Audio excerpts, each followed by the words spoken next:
Now I would like to call to order the Village of Riverside Board of Trustees regular meeting of Thursday, November 6, 2025. Please stand as you are able for the Pledge of Allegiance. I pledge allegiance to the flag of the United States of America and to the republic for which it stands, one nation, under God, indivisible, with liberty and justice for all. Clerk Stenzel, please call the roll. Trustee Koss. Here. Trustee Marshaska. Here. Trustee Fitzgerald. Here. Trustee Gallegos. Here. Trustee Mateo. Here. Trustee Evans. Here. Manager Francis. Here. Attorney Pickrell. Here. Also present, Clerk Stenzel. Thank you. President's report. Upcoming meetings include November 10th, Sesquicentennial Ad Hoc Committee meeting, Riverside Village Hall, 6:30 p.m., I assume. We meet at 7. 7 p.m. November 11th, Landscape Advisory Commission, Village Hall, 6:30 p.m. November 13th, Economic Development Commission, 6:30 p.m., Village Hall. November 17th, Historical Commission, 6:30 p.m., Riverside Village Hall. November 17th, Planning and Zoning Commission, Village Hall, 6:30 p.m. And November 20th, Village Board of Trustees, our next meeting, November 20th, same time, same place here at the Village Hall. And at this time on the agenda, next under President's report is an update on the Illinois Trust Act and immigrant rights. And let's see. So we are all aware of immigration enforcement activity conducted by the federal government in the Chicagoland area and within our neighboring communities. This activity is of great concern to the Village of Riverside and to our residents, and I wanted to take this opportunity this evening to give the board and the community an update on the village's readiness and policies related to the federal government enforcement activities. First, please know that the Village of Riverside and the Riverside Police Department remain fully committed to ensuring the safety, security, and well-being of everyone who lives, works, and visits our community. Our actions and decisions are guided by our core values: sensitivity, honesty, openness, and accessibility, accountability, efficiency, and strong ethical standards. I have received lots of questions from residents regarding this, but most of them relate to one thing: what should residents do if they observe activity that appears concerning and may or may not be related to federal immigration enforcement? The answer is always the same: call 911. You see something, say something, and 911 is the way you say something, any suspicious activity in the village. Police depend on residents using that resource. The Riverside Police Department will respond immediately to any reported or observed federal immigration activity within the village, with the primary goal of protecting public safety and enforcing criminal law. It is important for residents to understand, however, that the Riverside Police Department is prohibited by law from interfering with or assisting in federal immigration enforcement operations. In these situations, the role of a Riverside police officer is limited to ensuring public safety and enforcing state and local criminal laws. The law governing local government involvement in federal immigration enforcement in Illinois is known as the Illinois Trust Act. I would like to ask our village attorney, Bob Pickrell, to provide a summary of the Illinois Trust Act. Bob, thank you. Thank you, President Pollack. I think it's useful to give it just a 60,000-foot view of how criminal law works in America. There's really three bodies of criminal law: federal law, state law, and local ordinances. Immigration is governed by federal law. But the fact that someone can run afoul of federal immigration law does not mean that they're going to run afoul of state law or local laws. In fact, Illinois, our laws and our local ordinances do not govern immigration. We simply don't have those laws. So you cannot be in violation of state law if it relates to immigration. Now, one might reasonably assume that all law enforcement officers, federal or state, can enforce all laws. You'd think that the FBI, the ATF, ICE, and Riverside PD, they can all enforce all the laws. That is in fact not the case. Federal law enforcement enforces federal law, and state law enforcement and local PD enforces state law and local ordinances. Now, it's true that often federal law enforcement and state law enforcement do cooperate in enforcement efforts. One of the exceptions to that is with immigration law.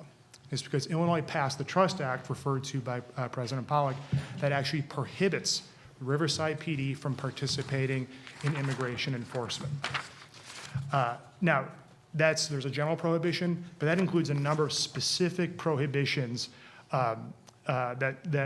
which include, first, Riverside PD will not stop, detain, search, or arrest anyone based on their immigration status.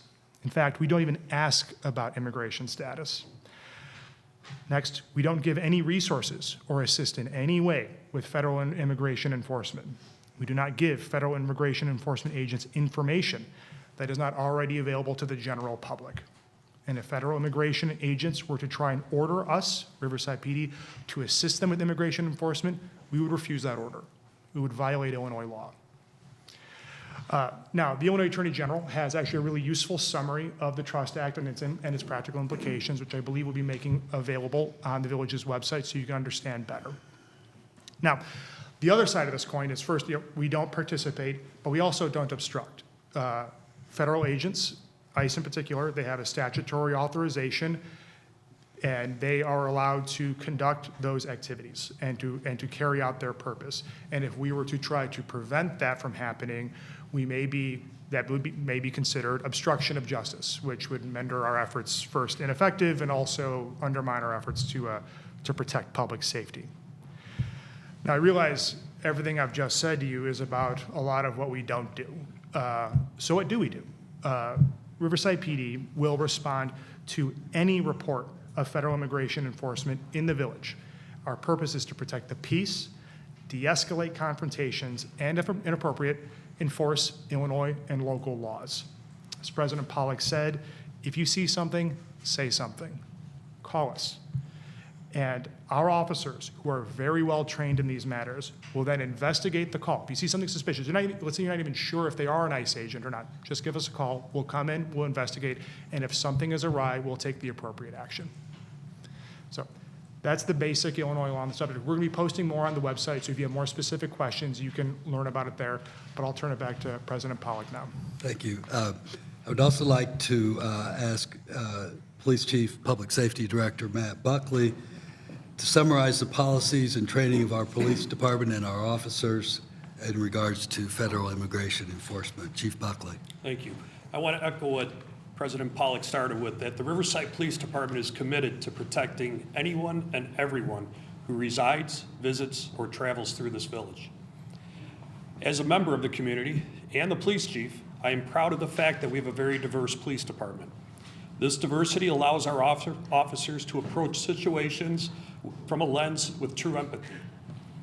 All of our officers are well trained in crisis intervention and de-escalation tactics, as well as continuous review of laws and ordinances and the dissemination and education of new laws and ordinances. All of our police officers are required to take monthly law exams detailing current trends in recent law enforcement activities and current events on the local and state level. During our roll calls, which occurs at the start of each shift, officers review policy and procedures on a regular basis. Officers are also given directives from my office regarding issues that may be occurring in and around our community. As the current president of the West Suburban Chiefs of Police Association and a member of the Illinois Chiefs of Police Association, I have been at the forefront of educating, training, and notifying fellow chiefs, as well as our officers in our department, what is an acceptable response and appropriate intervention. The Illinois Trust Act prevents Riverside Police from participating in or assisting with federal immigration enforcement. All village police officers are trained in the Trust Act requirements, which outline while local police do not engage in federal immigration enforcement, officers continue to have the full authority to enforce state and local ordinances. These responsibilities are essential to serve and protect the community and should not be mistaken for immigration enforcement activities. I want to reiterate that if you see something, please say something. Call 911. The Riverside Police Department will respond promptly and independently. We will never assist any federal agency with civil immigration enforcement. When the Riverside police officers respond to incidents, they arrive promptly. They determine what the course of action needs to take place, and they provide assistance appropriately. Thank you. Thank you, Chief Buckley. Also, our village staff has been preparing information to be posted on our website, and I would like to ask Manager Francis to summarize that project. The village is creating a dedicated page on the village website that summarizes immigrant rights, the Illinois Trust Act, and provides a frequently asked questions, also known as FAQs. Additionally, the village will post links to resources such as Know Your Rights from the Illinois Attorney General, Illinois Coalition from Immigrant and Refugee Rights, and Illinois Immigration Information website.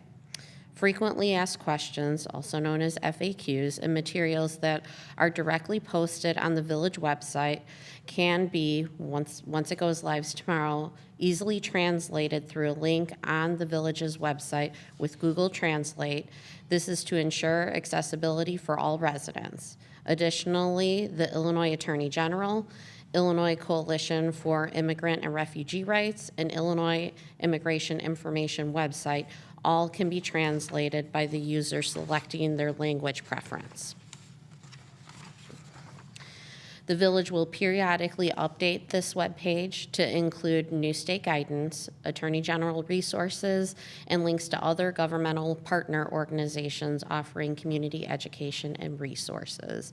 And to ensure that residents, visitors, anyone that is interested in this information, we will have a banner at the top of our website.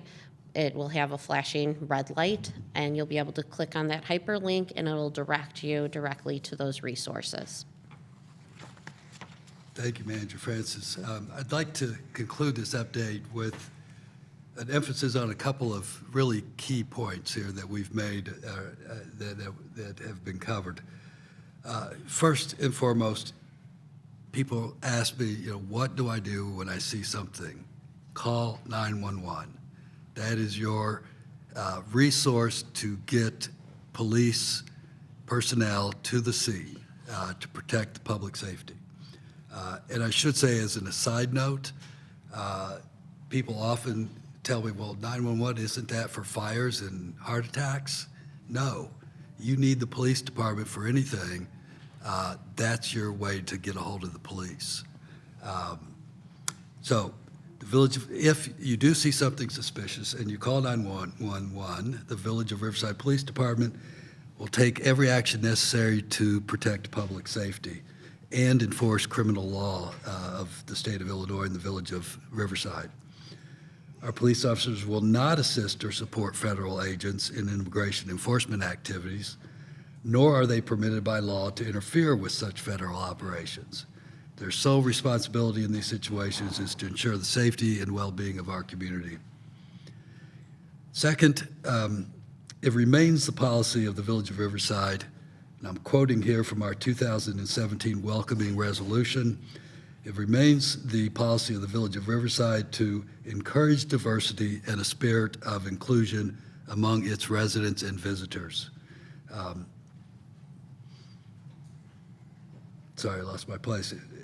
To encourage diversity and a spirit of inclusion among its residents and visitors, and to advance the principles of freedom, equality, and justice for all. Again, that's language specifically taken from an approved village policy resolution. And I would add in this context, justice for all means justice for everyone, regardless of immigration status. The Village of Riverside stands united in its commitment to these values and to fostering a community where all people feel safe, respected, and included. So thank you very much. There will be an opportunity for public comment later on the agenda. If anyone has any comments, I understand there may be some people attending tonight who would like to comment. I'd welcome any questions or comments from the trustees at this time. Thank you for doing this. Agree. Yes, one question I'd have for the trustees, because I've received this question from a lot of people, is do you feel that our existing welcoming statement, policy, resolution needs to be updated? I think it could be more explicit. Yes. I'll take that as direction to the village staff and myself to work on that and hopefully bring that back at the November 20th meeting. Thank you. That concludes, I believe that concludes my president's report. The schedule? Was there something else? Meeting schedule. The meeting schedule is part of your president's report? Sorry, let me find my agenda.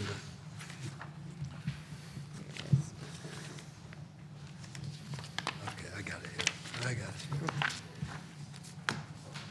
it. Okay. Next, under President's report, motion to approve the 2026 meeting schedule for Village Board and Commissions. Oftentimes, this is just under consent agenda. Jessica and I did add in a quarterly committee of the whole meeting, and we wanted to make sure that the board was aware of that and also get your feedback on that, if that's okay, and if it is okay as submitted, I'd take a motion to approve the meeting schedule. So moved. Second. Any discussion on the motion? Clerk Stenzel, please call Trustee the roll. Koss. Aye. Trustee Marchaska. Aye. Trustee Fitzgerald. Aye. Trustee Galagos. Aye. Trustee Mateo. Aye. Trustee Evans. Aye. Motion approved. Trustee reports. Are there any trustee reports this evening? I have one. A little weird one, bear with me. It's a thank you. So 2 weeks ago, our lead service line was replaced, and as an infrastructure geek, that was such a great day for me. It was so cool watching it. As you know, we're celebrating our 150th anniversary, which means our infrastructure is very old. And so there are a lot of projects that are going on this summer, this fall, continuing into early winter. It's been dusty, it's been loud, it's been really inconvenient, but it's been really important. We're replacing the water lines, the sewers, replacing sidewalks. Agencies are making improvements to the railroad crossings.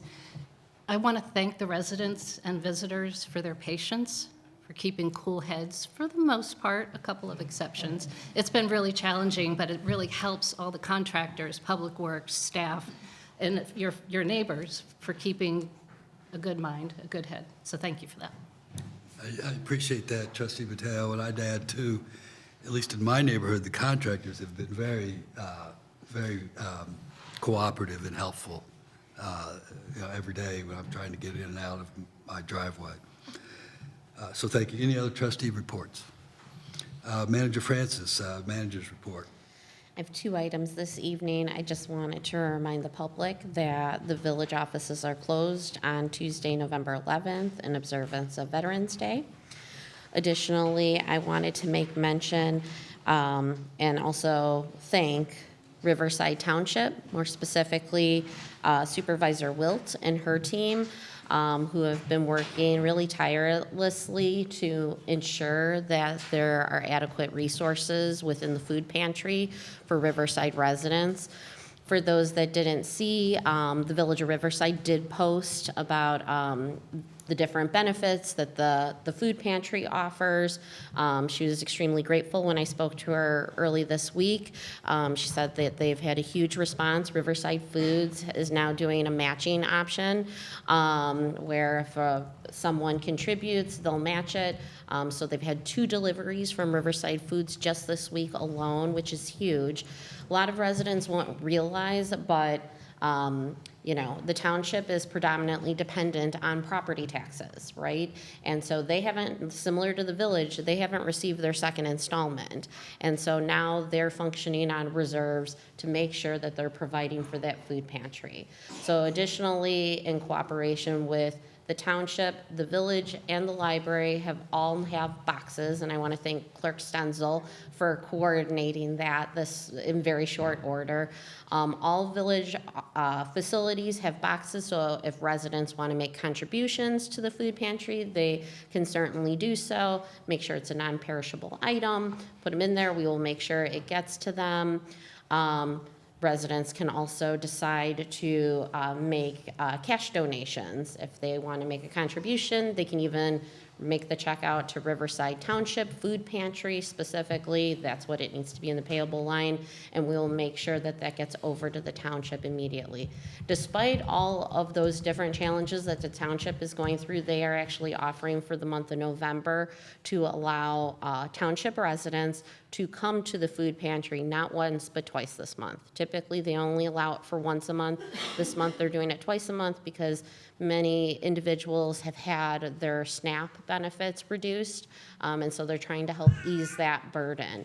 To utilize the food pantry, you just have to prove you're a Riverside resident, or I'm sorry, Riverside Township resident, because Riverside Township is not just exclusive to Riverside.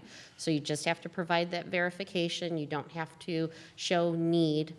And so they make the process as easy as possible. So if individuals are able to donate, I know it would be greatly appreciated to the township. But again, I just want to thank Riverside Public Library, more specifically Janice Foley and her team, and then also Riverside Township Supervisor Vera Wilt and her team at putting all these pieces together and just working hard and diligently to make sure that Riverside Township is served. That is all I have this evening. Thank you. Next on the agenda is public comments, non-agenda items. Tonight's public comment time is probably a little bit different because we did have on the agenda my president's report on immigration rights, and I would welcome public comments on that during this time, but also any other comments on anything else that's not on our agenda. Knowing going forward tonight, anything on the agenda, I'll call for public comments on those items as well.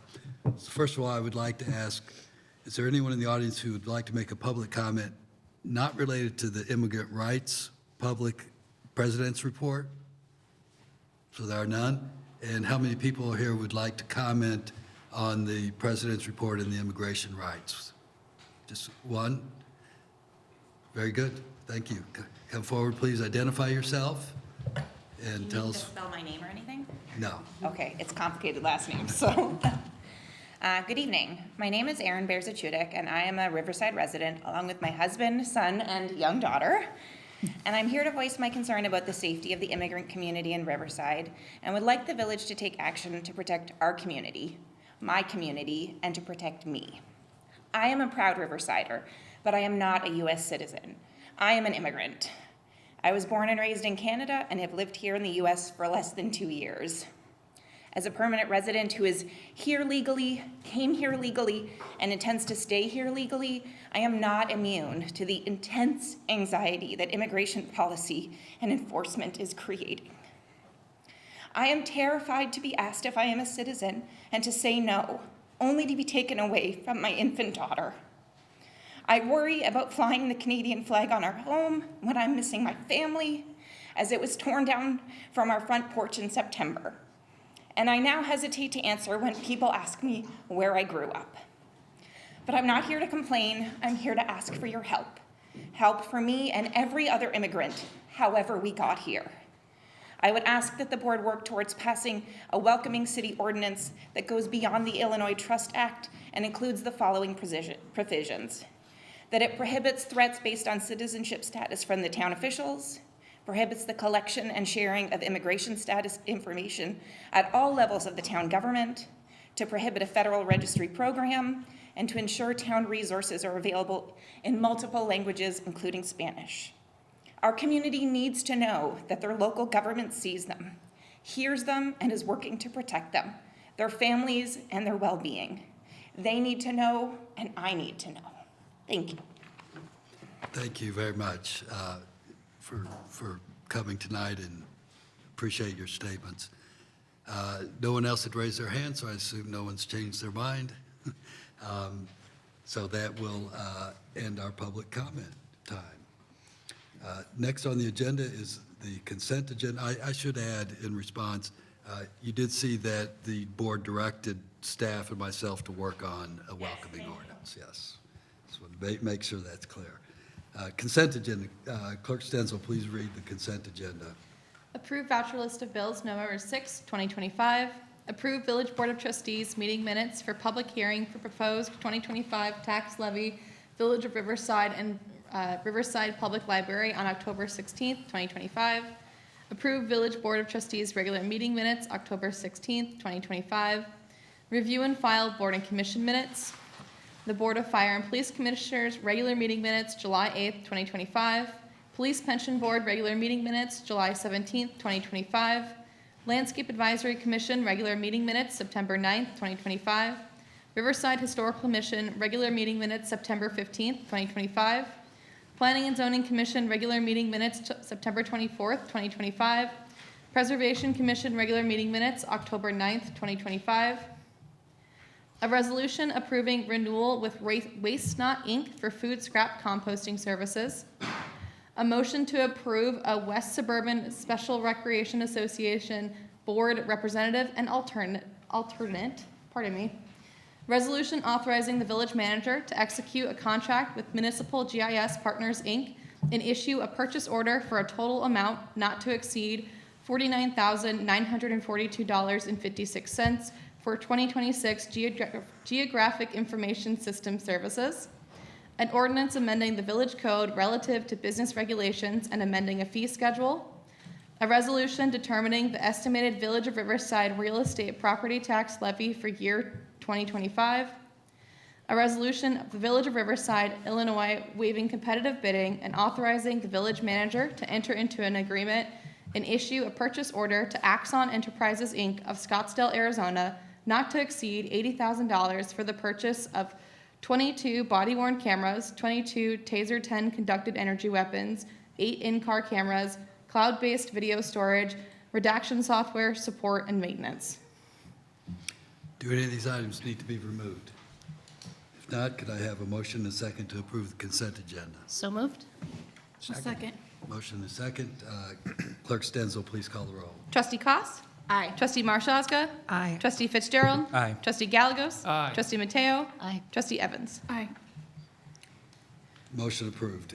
Department, board, and commission reports. Does anyone have a report this evening? There are none. Pending business. Presentation by Williams Architects of East Burlington Street, Harlem Avenue visualizations. Manager Francis. Thank you. So as the board will recall, previously, the village was under contract with Starbuds to completely redevelop the corner of Harlem Avenue and East Burlington. Unfortunately, that particular contract did not move forward, and so the board had directed staff to work with Williams Architects to create some visualizations that we could then incorporate into our request for proposal, request for qualifications for redevelopment.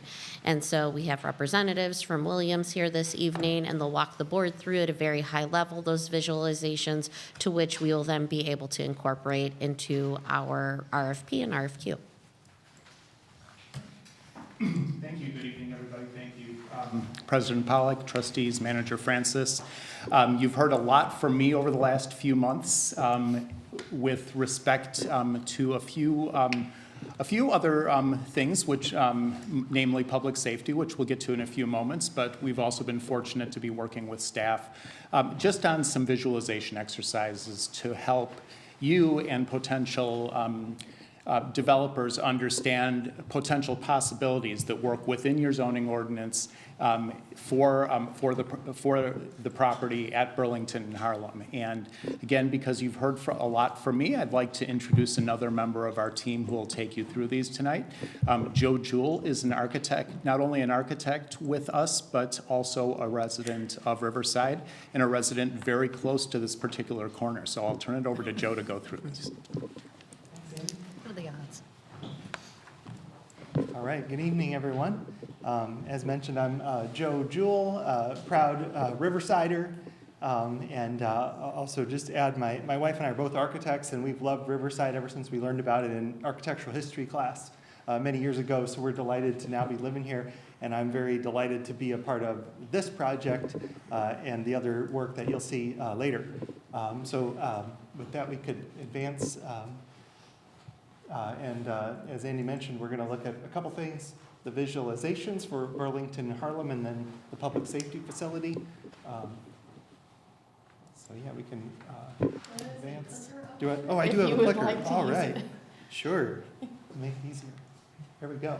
As mentioned, I live on Delaplane. This is part of my daily commute, so this is like, right now I take a shortcut across that vacant lot on my way to the Harlem station, so I know my commute will be a little bit longer now if this project moves forward, but I'm okay with that. Williams, we took a quick look at a planning and zoning exercise to make sure that the visuals we're going to show you are something that we feel is realistically doable on the site based on a reading of the zoning ordinance. We have just two brief ground level plans here, one showing like the maximum, what we believe would be like the maximum required parking, and then one showing based on the TOD status of this lot, that you could actually do less parking because it's a transit-oriented development lot. That doesn't really affect the visualization or potentially the upper levels of a mixed-use facility, which could be residential in the upper levels, but just to give you a little background on the zoning study that we did, which resulted in these images. So we came up we were tasked to come up with a couple design options, something a little more modern, which some of us architects like modern style, but knowing the historic nature of the building, you'll see this isn't the only design option that we show. We worked with AI, as you might be able to tell from looking at these, to sort of streamline the process. So you'll see it's not like exactly accurate to the background, but pretty close for AI. And then here we go with something a little more traditional and showing similar views from the street, from Burlington, and then from Harlem looking down Burlington. Also we included some images of a previous iteration where we showed the existing building on Burlington to remain, only utilizing the corner lot on Harlem, whereas there are actually two lots available that we showed in the final renderings. Thank you. Thank you. Questions? Discussion? I'll just say for context, for everyone, the public and everyone here, these are not plans that you should expect to see built. It'd be fine if they were, assuming the board's okay with that. But the purpose of this is simply to do an RFP, a request for proposal, to get developers interested in buying our land and show them what's possible. It won't surprise me, and I would expect that some developer's going to come with a one-story retail, and we'll see we'll see what else we get. But the board had made a decision previously that rather than sit back and wait for people to come to us, let's show people what we really want to see there. And I think Williams has done an excellent job in doing that. So are there any questions or comments on what you've seen tonight? You did say Trustee. that someone could come in with a one-story It's- building, but this does show 4, and with a PUD, they could have 5. So this is not just the only possibility, there's other probabilities. that There could happen. are, and our direction to Williams was show us what can be built more or less as of right, Okay. without a PUD, without zoning variations, other zoning relief. Because when we show this to developers, hopefully, someone will see it and say, well, I want to do more, I want to do a PUD, and that's fine, we'll consider that, but we thought the baseline should be the maximum under the existing zoning regulations without relief. Anything else? They get the whole packet then. Yeah, well, staff will put this together in the form of an RFP. We'll include all of this. And one other thing I did want to mention, I think it's really important that we show both alternatives that they talked about. Keeping the existing building and building a new building on the one lot, or combining them. I think either one is worthy of consideration by the village. If there are no other questions or comments, then I will take that as consensus to direct staff to proceed with the RFP based on what you've seen. Very proactive. Great. Thank you, thank you. Thank you. And next on the agenda, Williams Architects, once again, discussion regarding new public safety facility. And I'll start with Manager Francis on this one. Certainly. So we have been working on this really diligently for quite some time. We've gone through many different iterations with Williams to ensure the different pieces that the board had mentioned of importance, one being having a sight line from the street to the river, having that direct connectivity, creating public spaces that can be utilized. And so then we had to look at how to isolate those public spaces from the public safety spaces. And so I want to thank our team and the Williams team, because it was a huge effort to kind of piece all of these different things together while also looking at the existing police department space and what would come of it.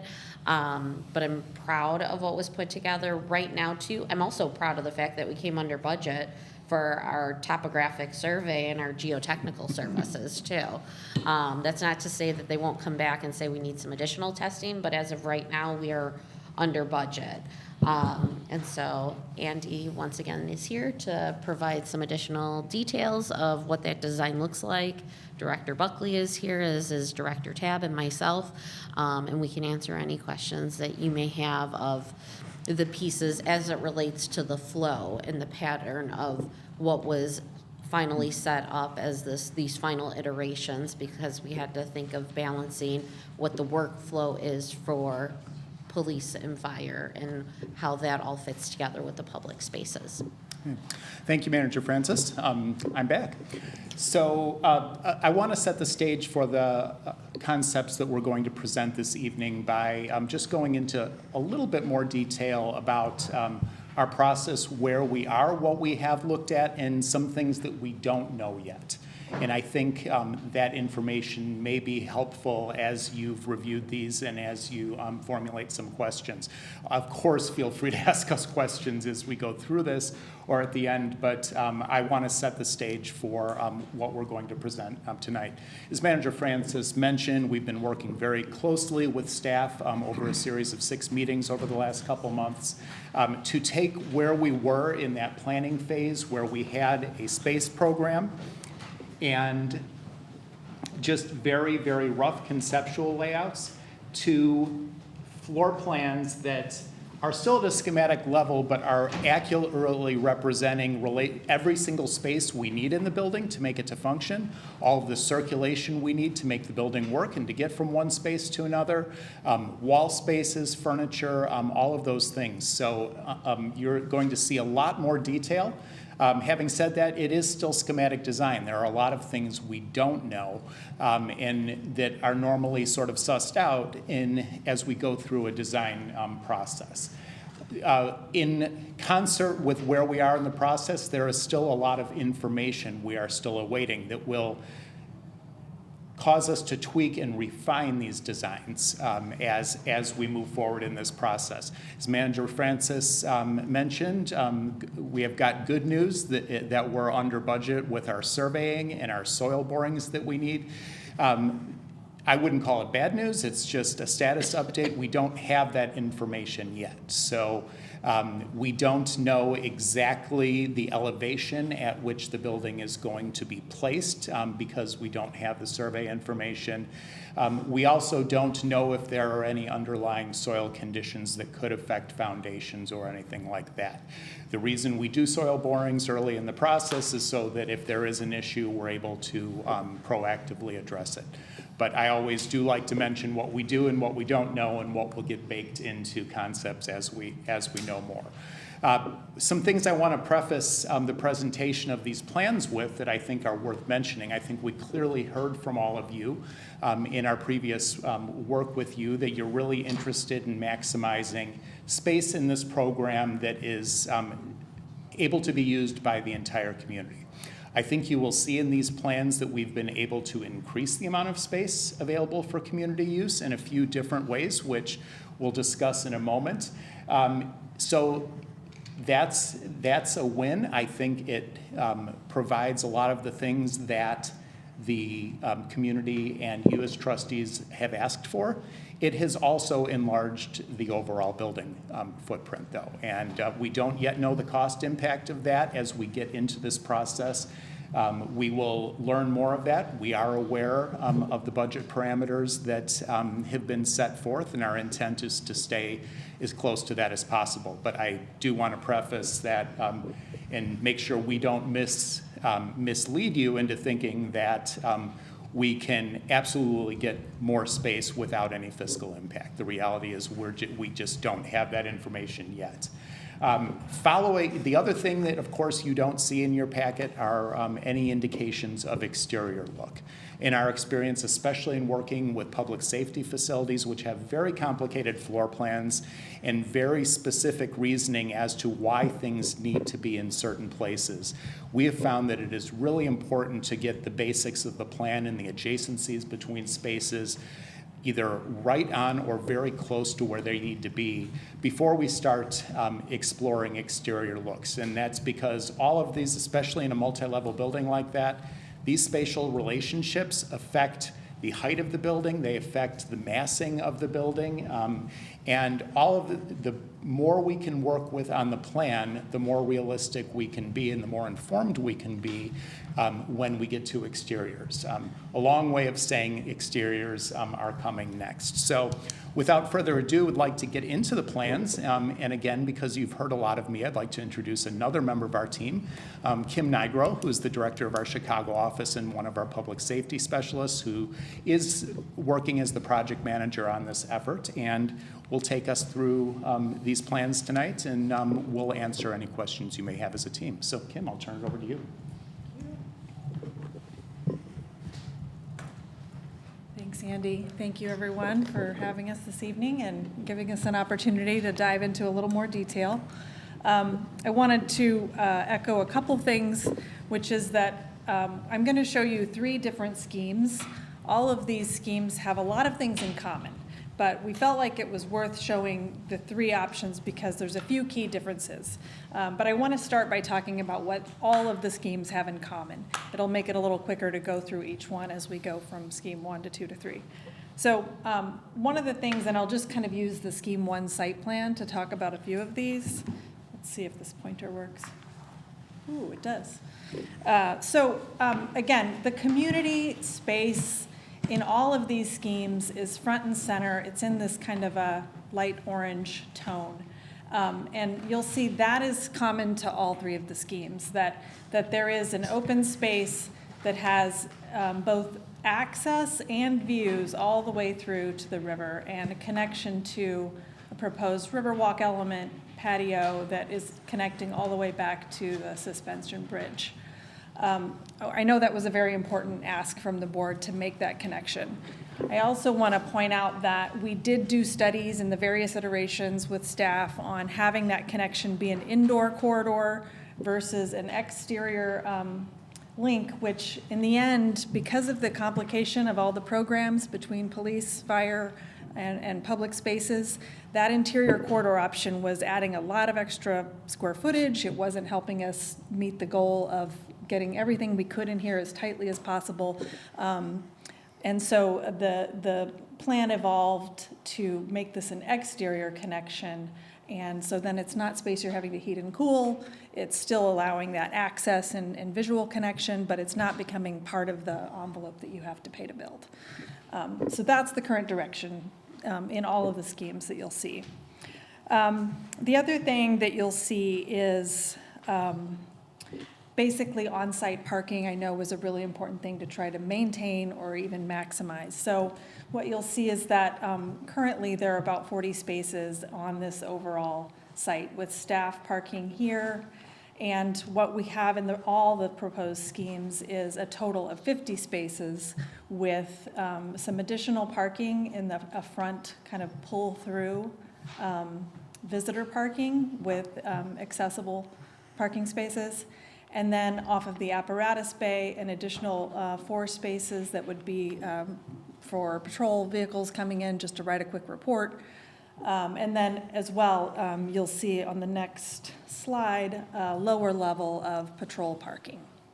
So we have so far managed to fit in quite a few parking spaces. We hope that'll still be realistic once we have that additional survey information and are really getting into the elevational information of the site. So with that, I'll go to the lower level. Again, things that are in common between this scheme and those going forward is that all of these plans are 3 levels. There's a lower level that is largely parking, police garage. There is a staff entrance here. This is a secure entrance. And we really tried to minimize the amount of program on a lower level. We have absolutely maxed out everything we can get on the first and second floor instead. And we have also focused on anything that's under what will be the fire apparatus bay above. Again, just minimizing the number of its storage and evidence garage here, keeping other items out of that space that is both heavier and wetter, and keeping evidence processing here, building support on this end. And so all 3 schemes have some variation of this same set of programs. The only thing that changes from one to the next really is just relationship of stairs based on the building above. So for scheme 1, the main floor, key things to point out again are this main community public zone at the front. One thing you'll notice is that we have started to look at what becomes of the ground floor space in this existing building. And what evolved through the meetings was the desire for a village president office that has some visual connection to this main lobby. If someone comes in through the vestibule, this is all able to be, viewed and monitored, buzzing people in by an administrative assistant space here, and they can see kind of both the doors and through to the president's office. There would also be some space available for the historic vehicles that the fire department owns, and those could be, we would study how this maybe front glazing would be accessible to take those vehicles out for parades and the ways that those are used. But also just basically affording some space for museum elements that could be displayed here. Again, the main focus is this view and access toward the river that we want to accentuate. Public coming in could then go up a staircase to the public spaces on the second floor or access an elevator here for that. There's also a conference room and public toilets. So this zone, as we've kind of identified here, is really similar in all schemes because we've really hashed out, we think, with Chief and Dan, how this sort of outer ring of offices supports an inner collaborative zone of conference, training, sergeant offices, and an open workstation zone that would be shared by departments. So that flow and again, minimizing circulation, but really getting everyone to those central collaborative spaces is the same on all three schemes. In this scheme, we have what we call apparatus support as an interim zone between the fire apparatus bay and between the administration zone. I don't know if it's been talked about in previous presentations, but one of the things we really focus on with fire planning is the decontamination of personnel when they're coming back from a structure fire. They have carcinogens on their uniforms. We always create this kind of buffer zone of kind of an airlock between that apparatus hot zone, and we call this the warm zone, where they're taking off soiled gear, they're showering, cleaning that gear in this warm zone before they move into the clean zone of administrative or living spaces. So this scheme is a very typical scenario of how we would see that progression.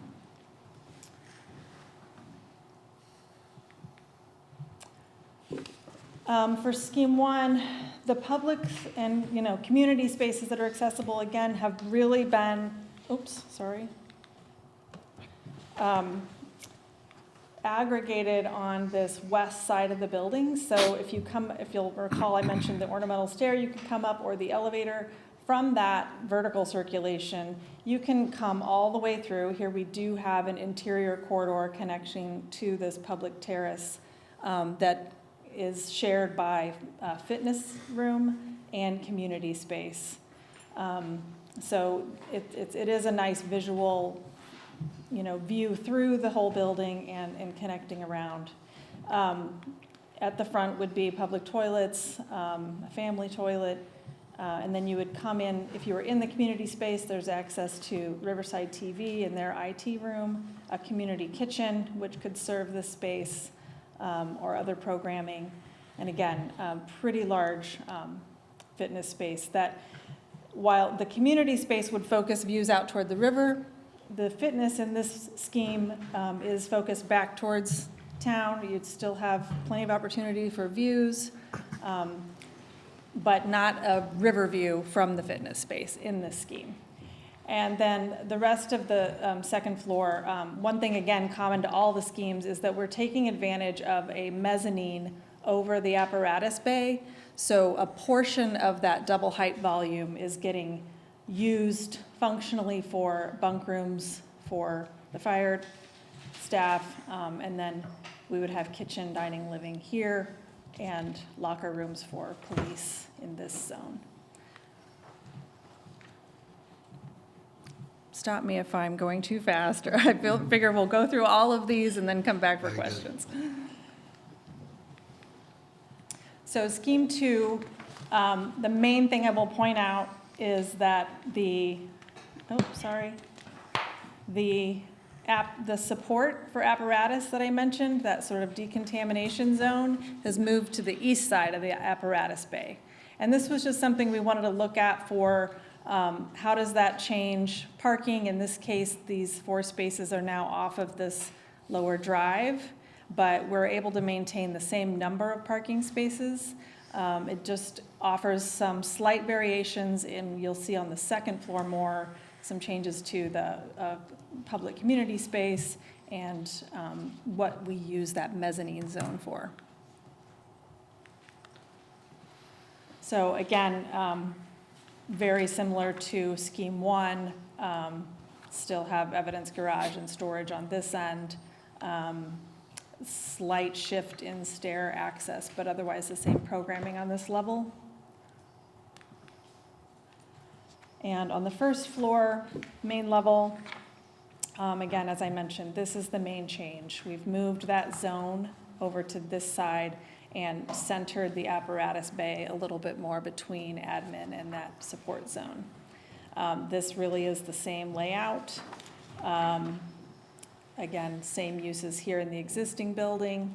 We're just kind of showing an alternate location. Of course, when we start to look at 3-dimensional exterior studies, how this vestibule wants to be positioned within the zone will be studied further, but still focusing on that access through to the river.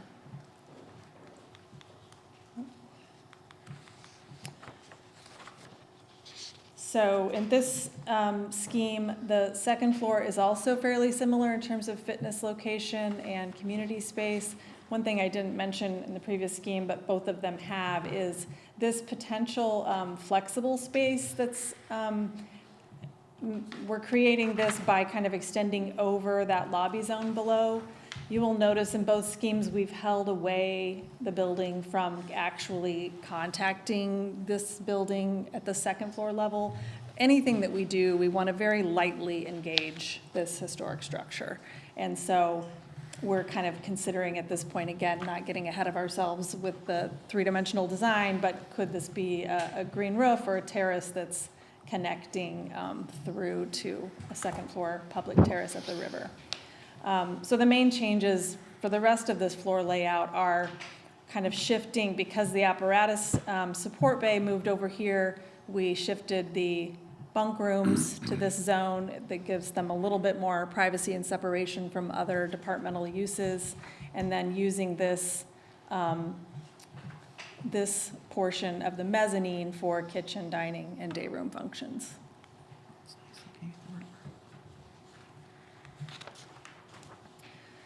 Scheme 3 keeps the apparatus support bay again here on the east.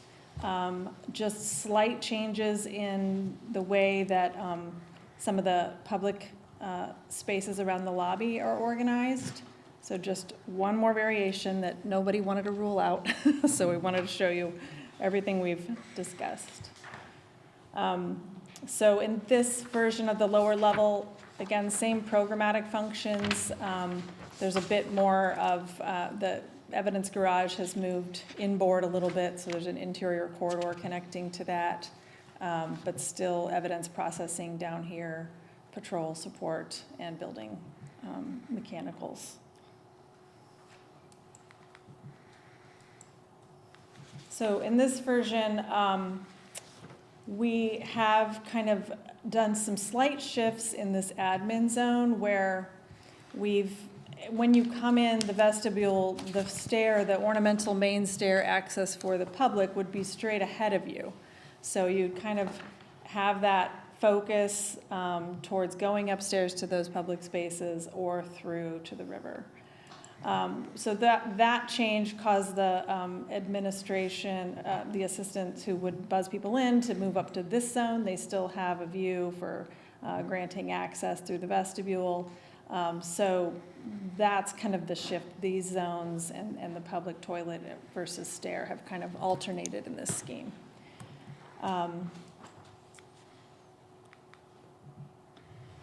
so the other main change of this scheme is at the upper level where we're looking at a community space that's a little wider across the rear at the Riverview and a sort of similarly wide space for exercise and fitness at the front of the building. And so you would come up this main stair and you could go this way to fitness or through a central corridor to the community space. Again, kitchen, Riverside TV, all associated with that large community room. And I know you can see probably a little better in your individual packets kind of the square foot opportunities for these exercise and community spaces that vary slightly from one scheme to the next. Again, on this scheme, we have those kind of kitchen, dining, and day room spaces across this mezzanine and the bunk rooms over the apparatus support bay.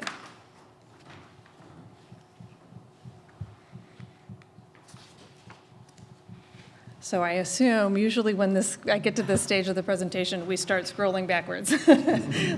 So, and answer any questions that you have about the three options. Village President's office? Well, we are probably, maybe the only village, probably not the only one, that Not very many villages don't have a village president's office. I'll start with that. One is needed for the village president to meet with residents to do work. And second, I would add, I don't know who will occupy that office when this is built. It could be, after the next election, so who knows? So, could be any one of you. No, Or I do see a need, so I just wanted to point that out. Trustees, any thoughts? Trustee Marshazga. Yes, I have some just comments and questions. I guess my first comment in general is that it was a monumental task that we asked of you to try to balance Oh, yeah.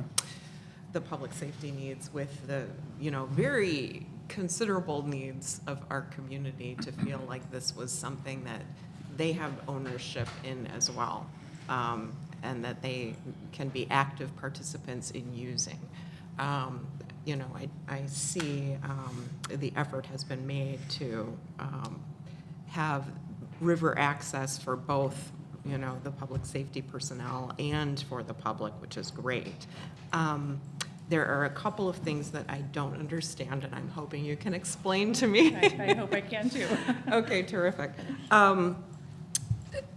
In order to, I'm just like trying to put myself in the position of, someone from the public who's walking up the river walk and trying to access the building from, this side. I'm not understanding where the Riverwalk patio is in relation to this proposed drive that I'm presuming goes to the lower level parking. Yes. So, could you Yeah, explain sure. that? Again, lacking actual topographic information. Right. Of course, as architects, we can't avoid looking at these sectional ideas, so we have, a proposal that works, and we're just hoping to verify when the surveys come in. But this proposed drive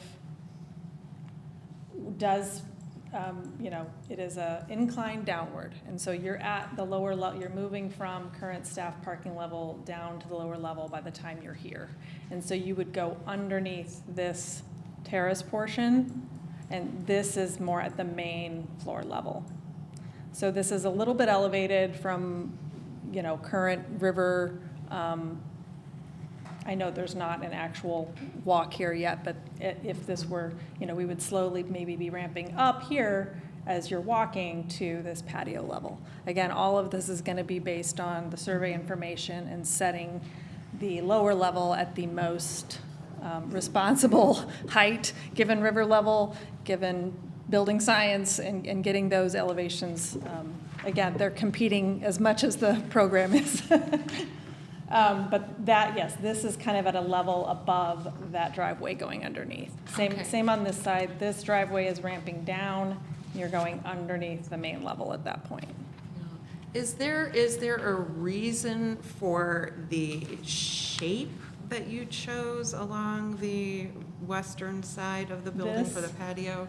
Honestly, again, that will be studied as part of the three-dimensional design, but it was simply coming off of, right now, this space is a garage, and the idea was to just utilize that as a larger IT space. And so, that's existing space we're trying to leave alone. And so just kind of maximizing terrace here as you come out of the building and then connecting over to here. This shape could very easily change. It's kind of not worth studying until we have that sectional information from the survey to know what our head clearance is. It would be nice to see something that was a little more organic for pedestrians coming Sure, off the and this Riverwalk too coming back is there. simply, Yeah. most things on this right now are pretty rectilinear, still kind of square footage placeholders, so.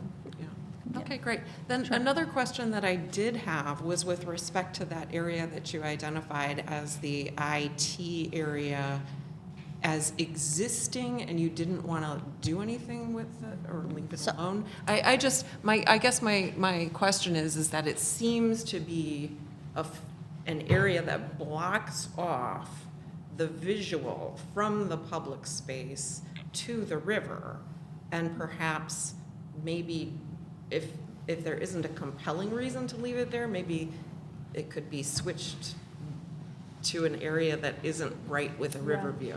Yeah, So I will actually answer that. So that space currently is a garage. Above it is the medics' quarters. Above that is the auditorium. So we can't touch it.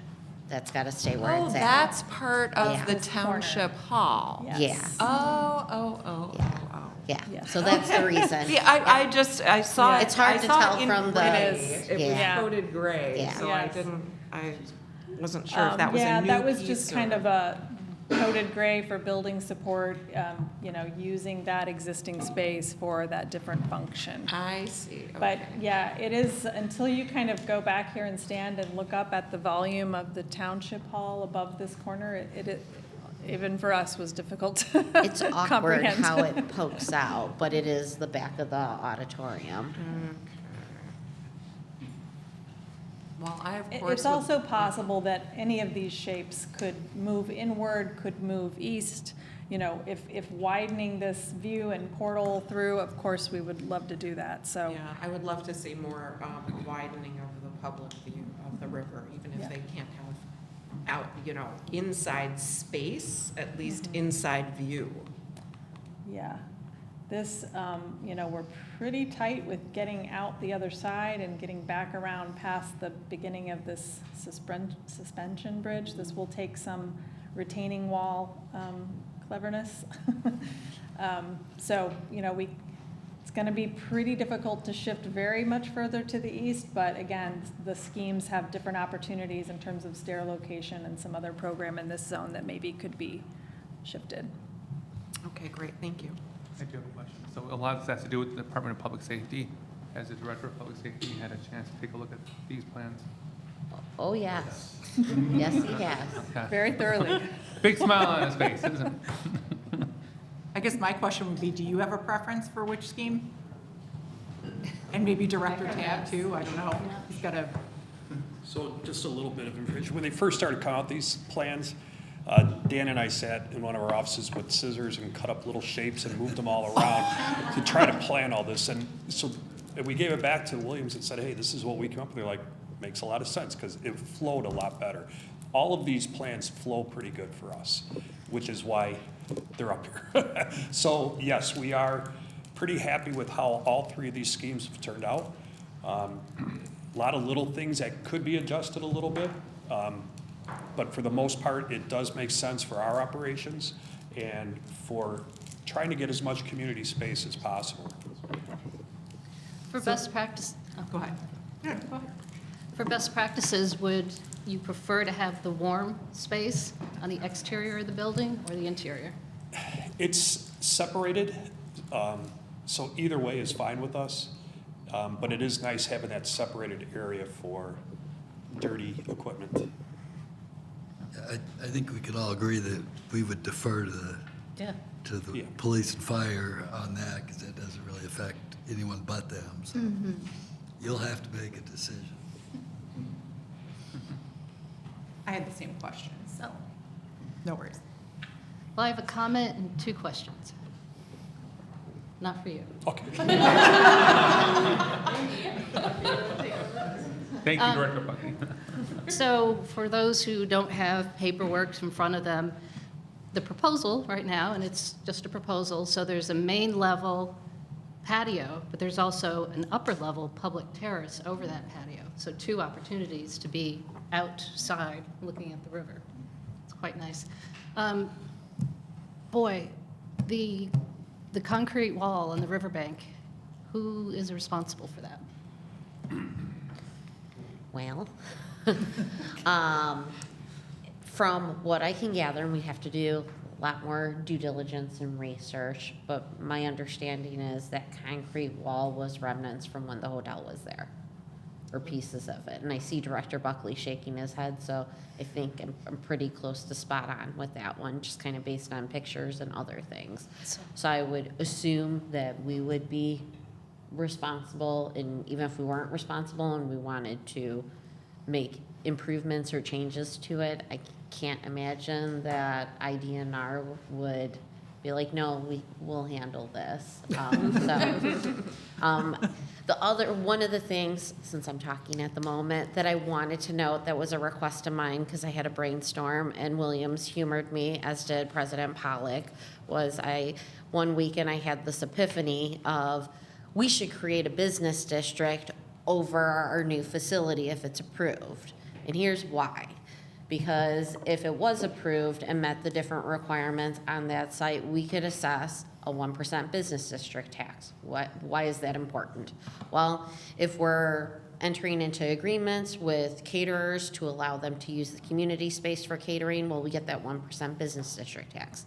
Well, what can we do with that? Well, we can reinvest in the facility, or we can use that money to actually abate the property taxes for the referendum. So there's different opportunities there. Additionally, with that brainstorm came to something that Trustee Evans has said a number of occasions of, there needs to be a community space for the teens, and what can we do about that?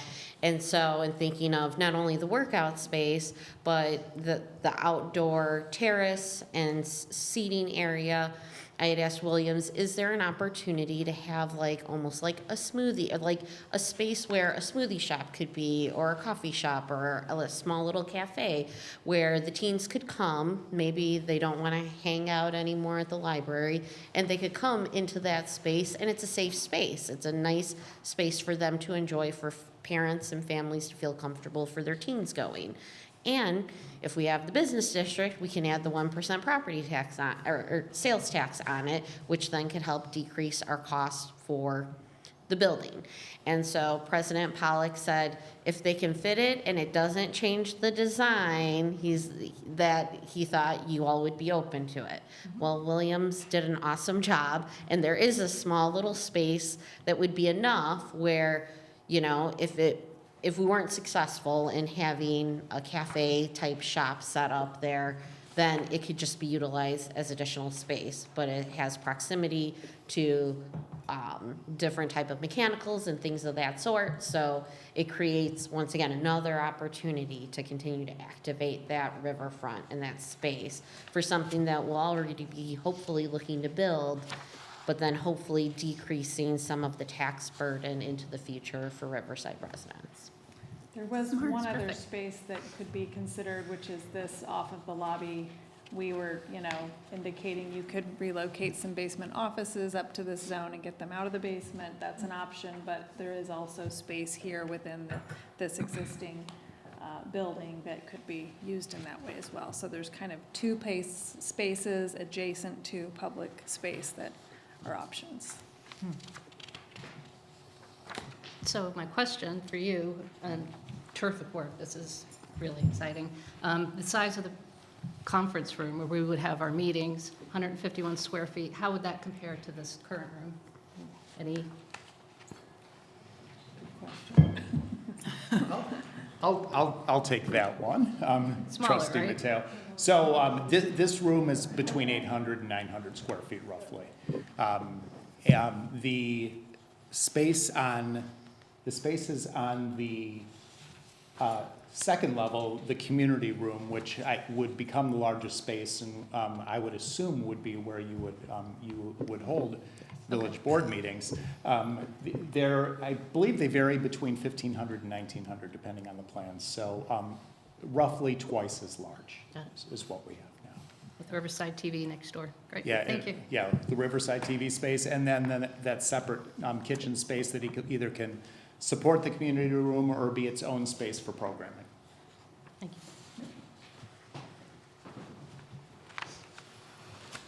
you. Others? I'll add a couple of comments.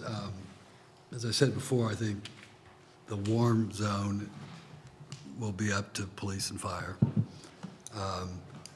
I tend to like, so one of the differences is where the entry on the main level, where the entry vestibule is located and the stairs are located.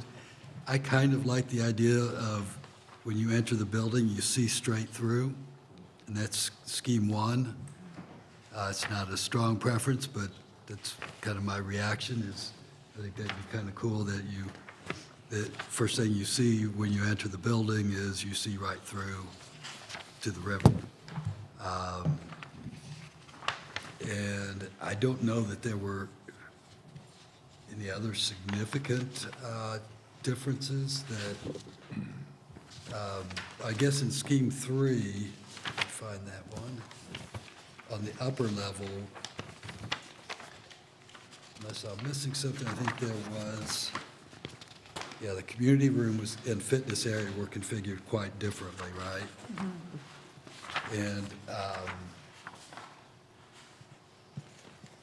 And that's based on where the stairs are located as well, right? It is, yeah. Any thoughts, trustees, on that? I'm not sure what I think about it. I like the second floor scheme for scheme 2, the second floor scheme, the best.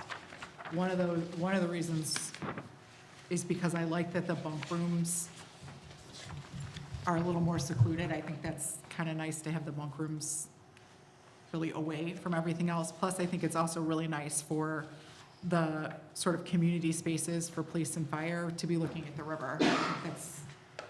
I think that's nice. I mean, I think for the bunk rooms, when the bunk rooms were located back there, yeah, it's nice to have a view of the river, but you're probably gonna be sleeping in the bunk rooms, not looking at the river. So I think having these spaces along here, it's really nice that there'll be views of the river, and, you know, the bunk room still has a nice view of the forest, but it's a little more separated, maybe that affords a little more quiet, a little, you know, a little more sense of not being in the middle of it all. So I like that, but I also agree with, I don't know if it's possible in scheme 2, you know, now I'm just gonna move around your design, sure, to move the entry over, so it's like scheme 1. I don't know if that's a thing, but, Yeah. Otherwise, the first floors are very similar, so Yeah, like- literally moving that vestibule or looking more yeah, in detail at that access and that view at the first floor is certainly possible. yeah. So that would be so I guess I like scheme 2, is what I like. I like the idea for our, police and fire. I like the idea of having their bunk rooms be a little bit more separate, and I like the idea of their more community spaces looking at the river.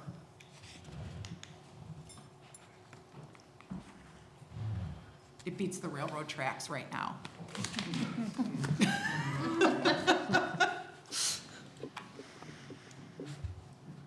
Anything else, trustees? Do you need any more direction from us, or are these comments sufficient to work with? From our standpoint, you know, which one of these schemes move forward is, if everyone's in agreement that they're functioning pretty well programmatically, and we take your comments from tonight, the next step of looking at this as a mass is gonna start to refine some of these things. And when we're looking at apparatus support bay on the east versus internally, one of those options may become more obviously the solution based on how we look at this three-dimensionally. And so that's what we're gonna come back to you next with, is those kind of schemes, and what does this look like with those major changes of function? I think the other thing I would add is that, first of all, your commentary and feedback is really helpful. I'm expecting throughout this process between now and the end of 2026 that we're going to continuously be refining these plans. They're going to refine in response to what we learn from an engineering standpoint.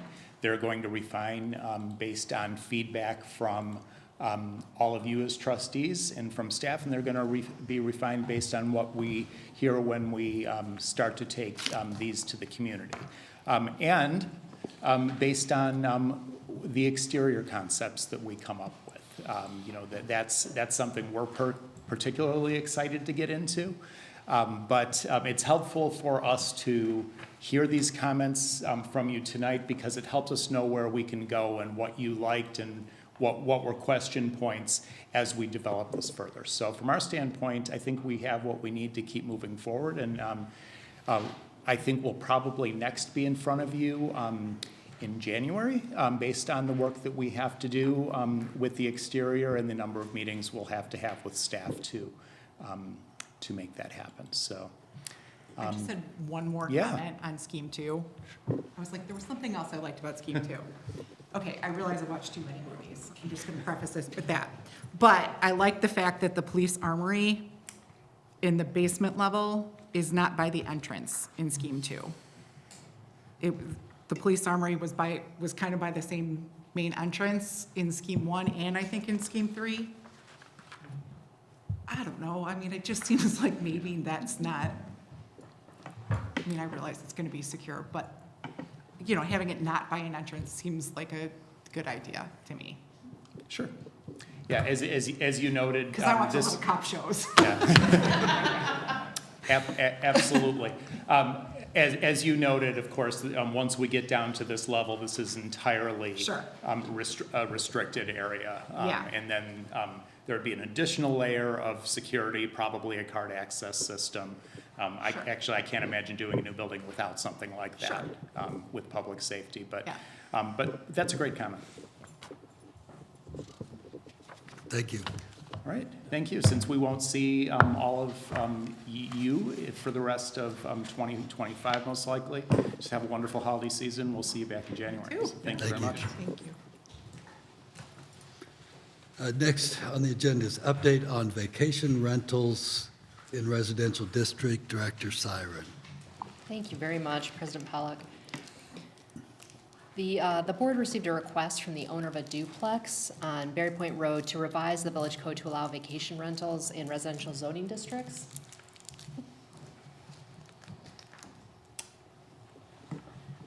The owner lives in one half and wants to rent out the other half as a vacation rental. And just as a reminder, vacation rentals, which you can think of as short-term rentals, are 30 days or less, are currently not allowed in residential districts, but can be in a business district with a special use. We also have in the code a provision for bed and breakfasts. They're allowed in the residential districts with a special use. They're allowed by right or without a special use in the business districts.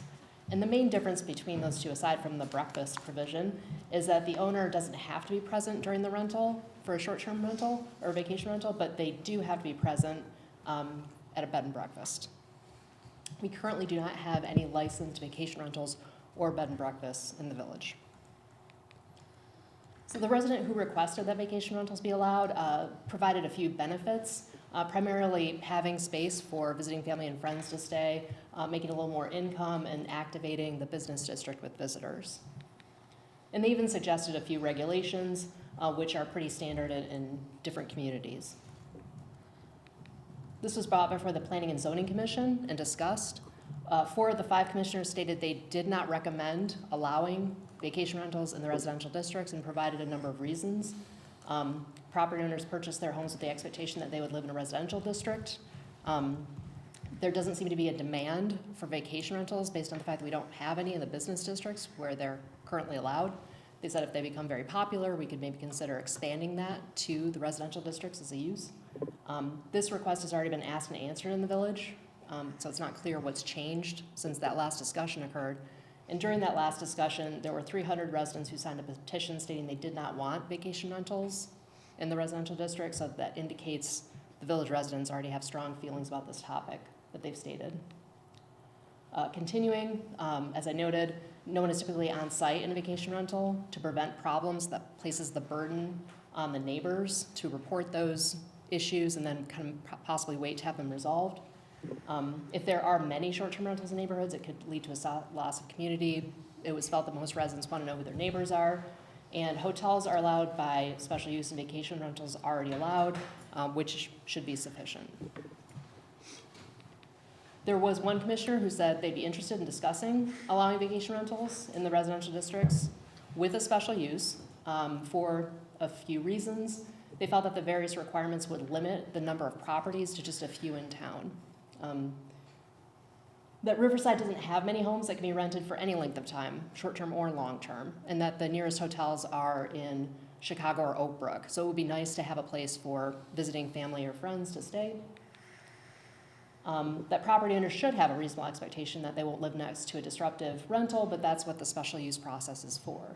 And that a staff recommended a 500-foot notification requirement as part of the special use process would effectively notify folks of what's going on in the neighborhood, and they'd have a chance to weigh in when the application came before the Planning and Zoning Commission and then the village board. Our request from you is should vacation rentals be allowed in the residential zoning districts, or would you like to explore that further? If you would like to explore it further, I have a number of questions here to guide the discussion at Planning and Zoning Commission. If we want to make that change, we would need to amend the text of the zoning code and the municipal code to make that change. So the next discussion would be at the Planning and Zoning Commission level to discuss those conditions. Can I answer any questions that you might have? Trustees, any questions? So Just, currently, yep. vacation rentals are limited to a total of 60 days a year. Is that correct? That's correct. And only in business districts by special use, right? That is correct. So the question, the threshold question for the board is, given the Planning and Zoning Commission's recommendation, we could still direct them to proceed with a public hearing? And if so, that gets to number 2 on the list there. What are the terms you want them to consider if we do direct them to move forward? Or we could just say, hey, if the Planning and Zoning Commission feels strongly about it, which they do apparently, do we want to drop it? Is there any public comment on it? Or do we do that after this? I can ask for public comments right now. Is anybody in the audience would like to comment on this? I do have a question. Is the property owner that requests this, is that person here tonight? I don't know. Yes.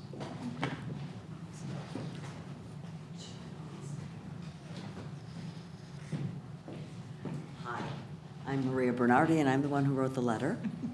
I own a duplex on Berry Point, and I have been an Airbnb hostess before in the city, in Chicago. And in tonight's packet was my letter, so I won't go over everything that I noted as to how they can be regulated.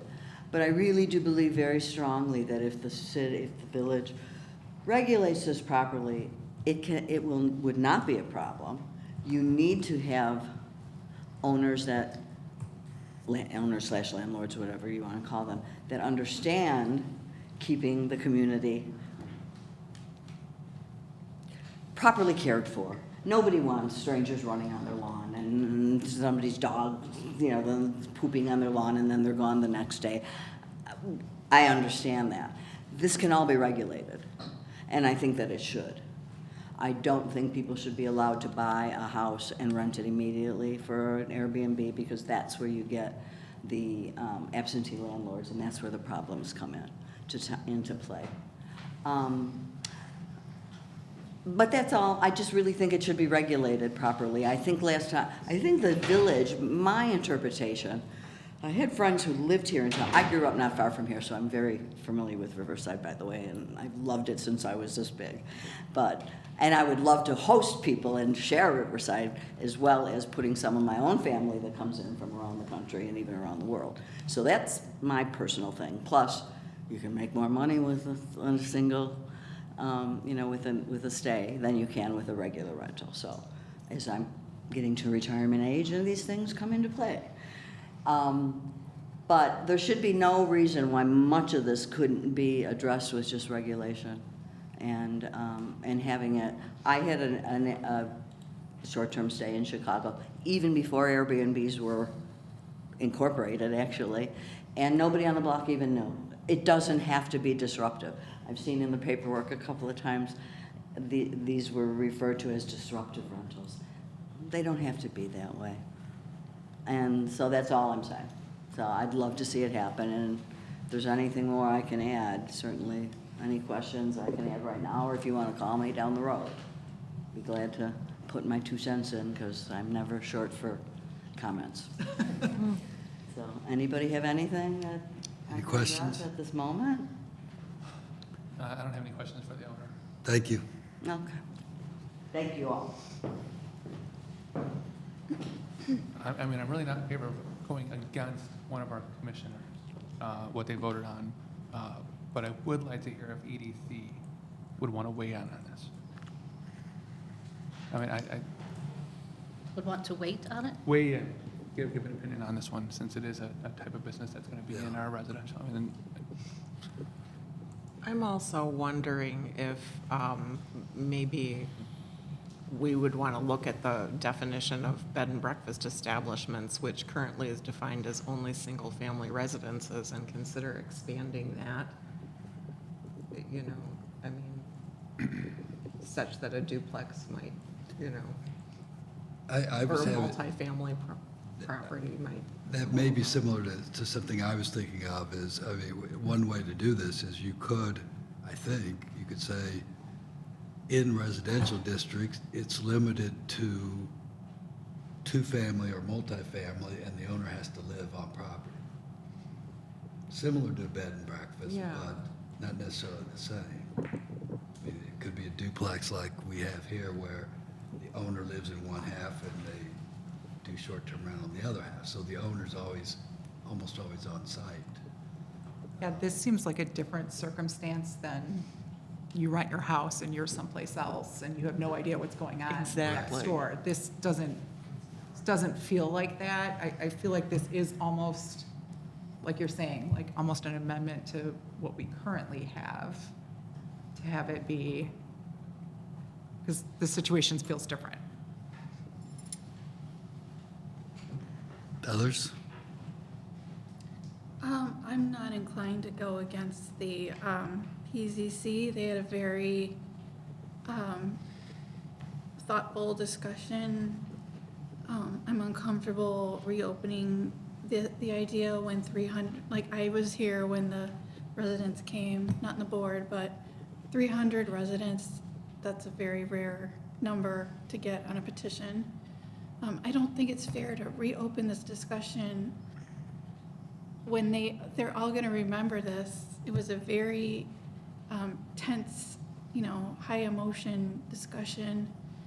And with the short-term rentals, there's more of a transient aspect to it where people aren't really staying, people are coming and going. I think just having the special request, special use, that should suffice. we did have a welcoming proposition we were talking about earlier, though, right? We are very welcoming as a community, though? Okay. I'm intrigued by the idea of tweaking bed and breakfast.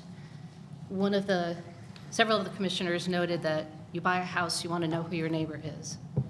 Well, if we were to tweak this somehow where the owner is in part of the duplex and visitors are in the other part of the duplex, then they do know who their neighbor is, and there is accountability there. Absolutely. So I would be open to having PZC and Director Siren look at the scope of some proposal along those lines.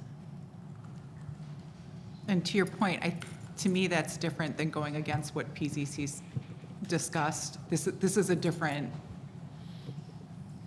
at least in my head, this is a different proposition that we're discussing. We're not looking at allowing short-term rentals in residential areas per se. We're looking at when we have specific situations where like it's a duplex or a multifamily and the owner is on site. I think this is a different, I would want to hear what PZC would have to say about this specific situation. And, looking at the wording, because the bed and breakfasts are allowed, looking at the wording for that and seeing what their opinion is on that. To me, that's a different question than what they considered. This has greater accountability than the situation from Exactly. several years ago where you had Exactly. an absentee owner. Exactly. Have we had requests to open a bed and breakfast? I don't think that's what the intention was for this resident. Have we had any requests, was the question, have we had any requests for bed and breakfasts? I'm not aware of any requests since I've been working for the village. We have had a few folks inquire about buying properties to rent them out as vacation rentals, but I got the impression from the conversation they didn't intend to live in those properties. And I think that's where a lot of the problems came in before, and what a lot of people, you know, because somebody buys the property, then may never set foot on the property, right? That I see as a huge issue, because if you have a problem, if there is an issue with whatever, you could maybe have a phone number to call, but you don't know the person at the other end, whereas in this situation, if you're a multifamily and you live on the property, in your situation, you could just go knock on the door and be like, excuse me, are you aware that, you know, like, it seems a little different than, it seems like a much higher level of accountability than what was seen in the past. Manager Francis? I will just add, just for historic knowledge, the one not bed and breakfast, the one vacation rental that we had that then we tweaked the code based on feedback, petitions, things of that sort that the village received. Those residents were actually on site when they were renting out the home. So they were correct. Not always, Sometimes. I don't think. I would say 90% of the time. And I would add to that too, because I was on the board as well at that Yes. time.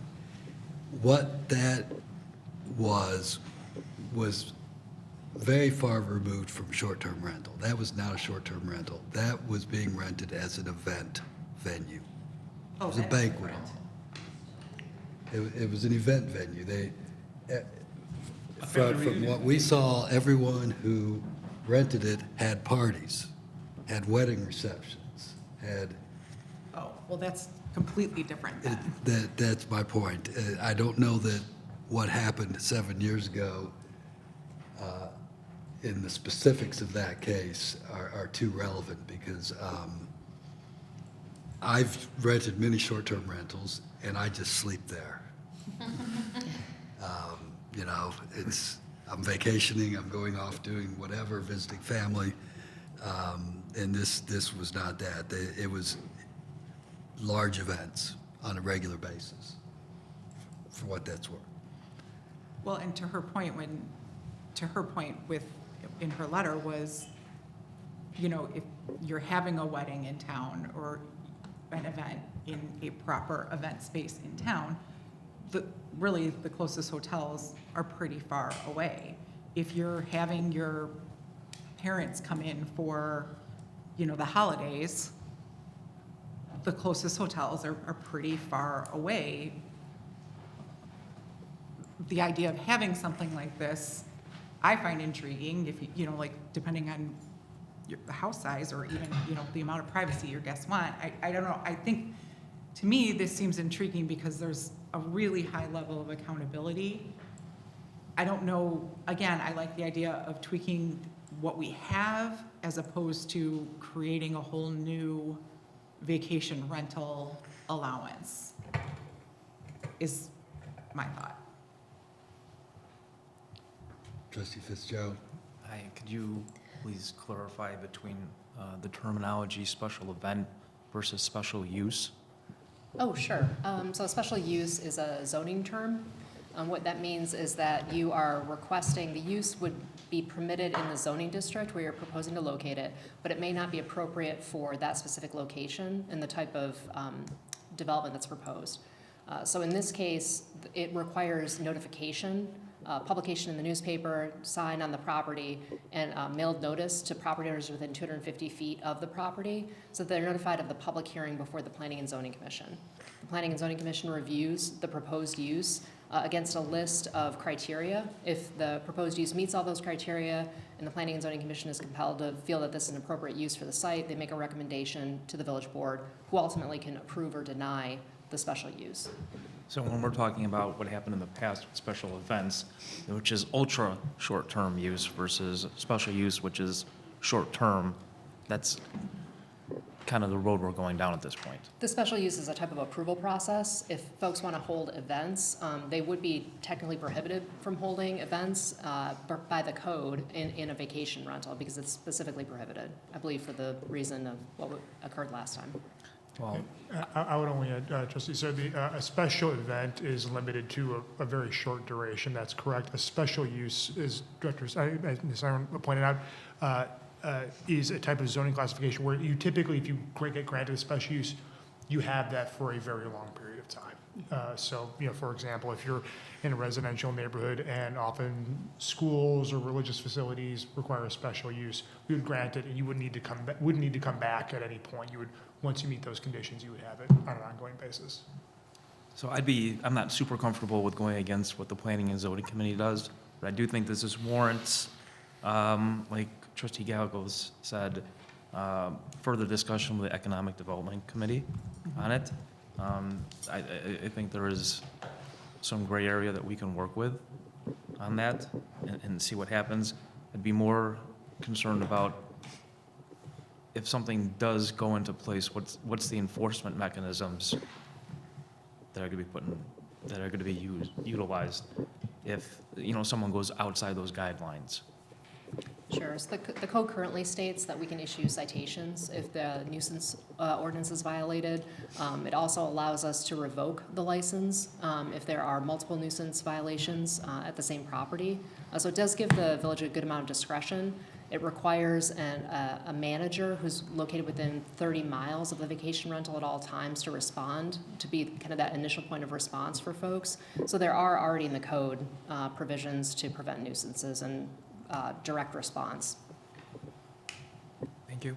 I feel comfortable moving forward with the addition of EDC. Well, we've got three different levels of response, I think. One is just drop it based on Planning and Zoning Commission feedback.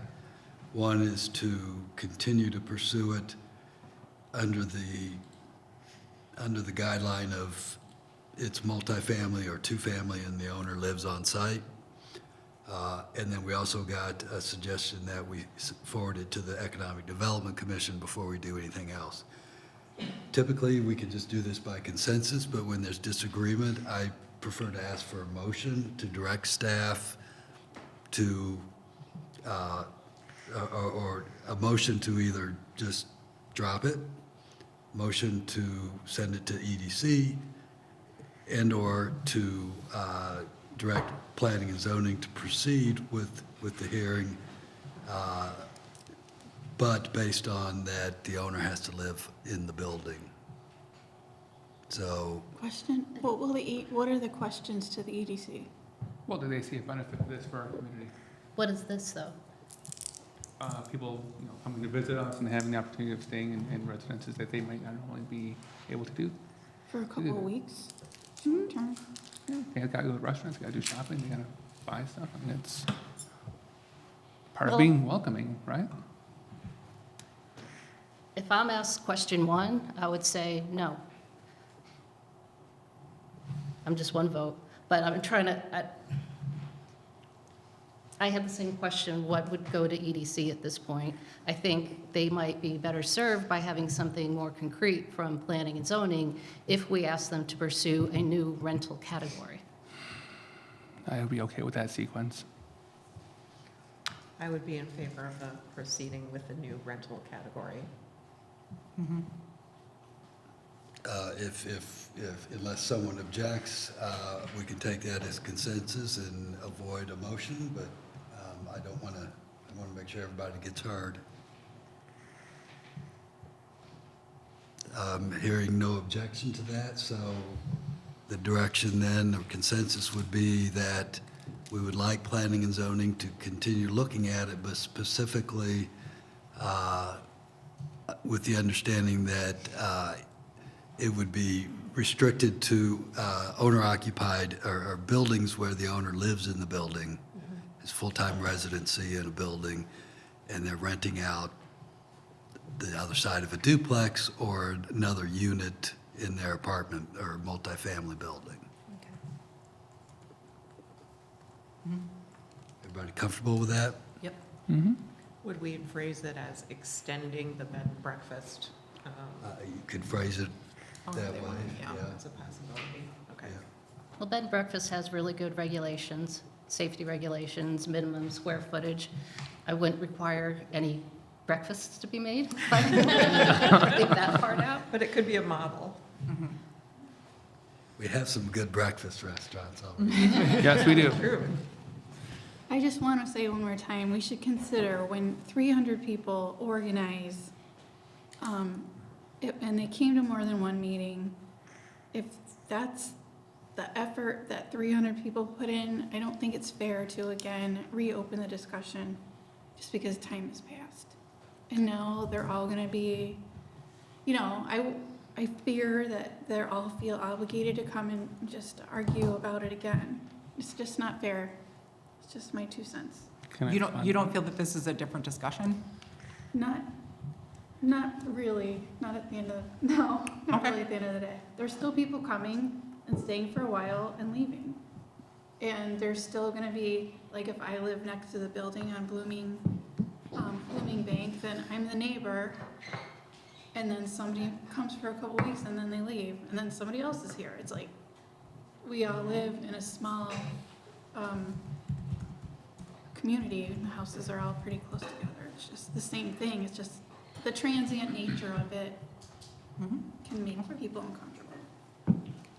We'll have plenty of public hearings if it gets to Yes. this point. Yeah, those 300 people was in a reaction. Now we're having a proactive approach. Okay.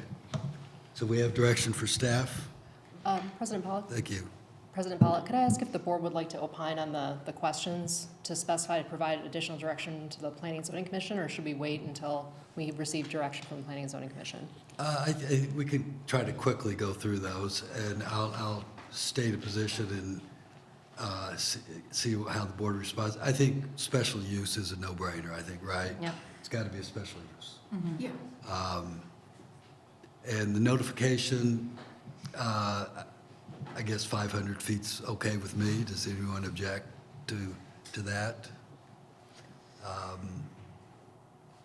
Separation requirement, I'd like to hear from planning and zoning, I guess, on that one. Does anybody, I think that should be considered, let me put it that way. Anybody disagree with that? So separation is we can only have one on each street kind of thing? It depends on the distance you select. Houses in between or It has to be 1,000 feet in between if there's already Some one. amount of That's distance usually how between. it's done. Is an absolute, like the property on which one gets an approval, you have to have, let's say, 1,000 feet to the nearest next vacation rental. Right. Or whatever, bed and breakfast, whatever you want to call it. There's a similar requirement for cannabis dispensaries. They have to be so far apart. Yeah, it's a very common Yeah. to prevent proliferation. Multifamily, we've answered that one. Well, just to clarify, I mean, I think what we're talking about is we're talking about only multifamily buildings. Right. Well, Okay, we're not talking about, this would be something we consider for single family. right, absolutely. Okay, Yeah, two-family, in planning language, two-family is different from multifamily, but yeah. Okay, anything- sorry. Yeah. Could I ask for clarification on that Yeah. point as well? There is a multifamily building on Harlem Avenue that's zoned residential. One of our prohibited short-term rentals was a unit in there. Otherwise, all of the units are apartments. So I was wondering specifically about that, if this would be limited to duplexes, 3 flats, or is it any number of units in a building? I think the intent is to consider allowing it in any residential building other than single-family. So it could be an apartment building, but the owner has to live there. yeah. I think that's the key point. Yeah. The owner has to live. The owner has to live in the building. I mean, I suppose potentially, yeah, so it would exclude single-family. Yeah, And property companies. right. We answered E, F. Guest rooms be limited to 2. I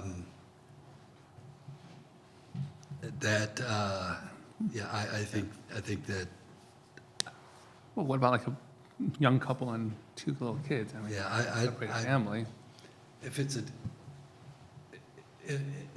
given what we're talking about renting a unit, not a bedroom or two. That's true. And if it's a unit, it's a unit, whether it has 1 bedroom or 3 bedrooms, I don't think we care. Okay.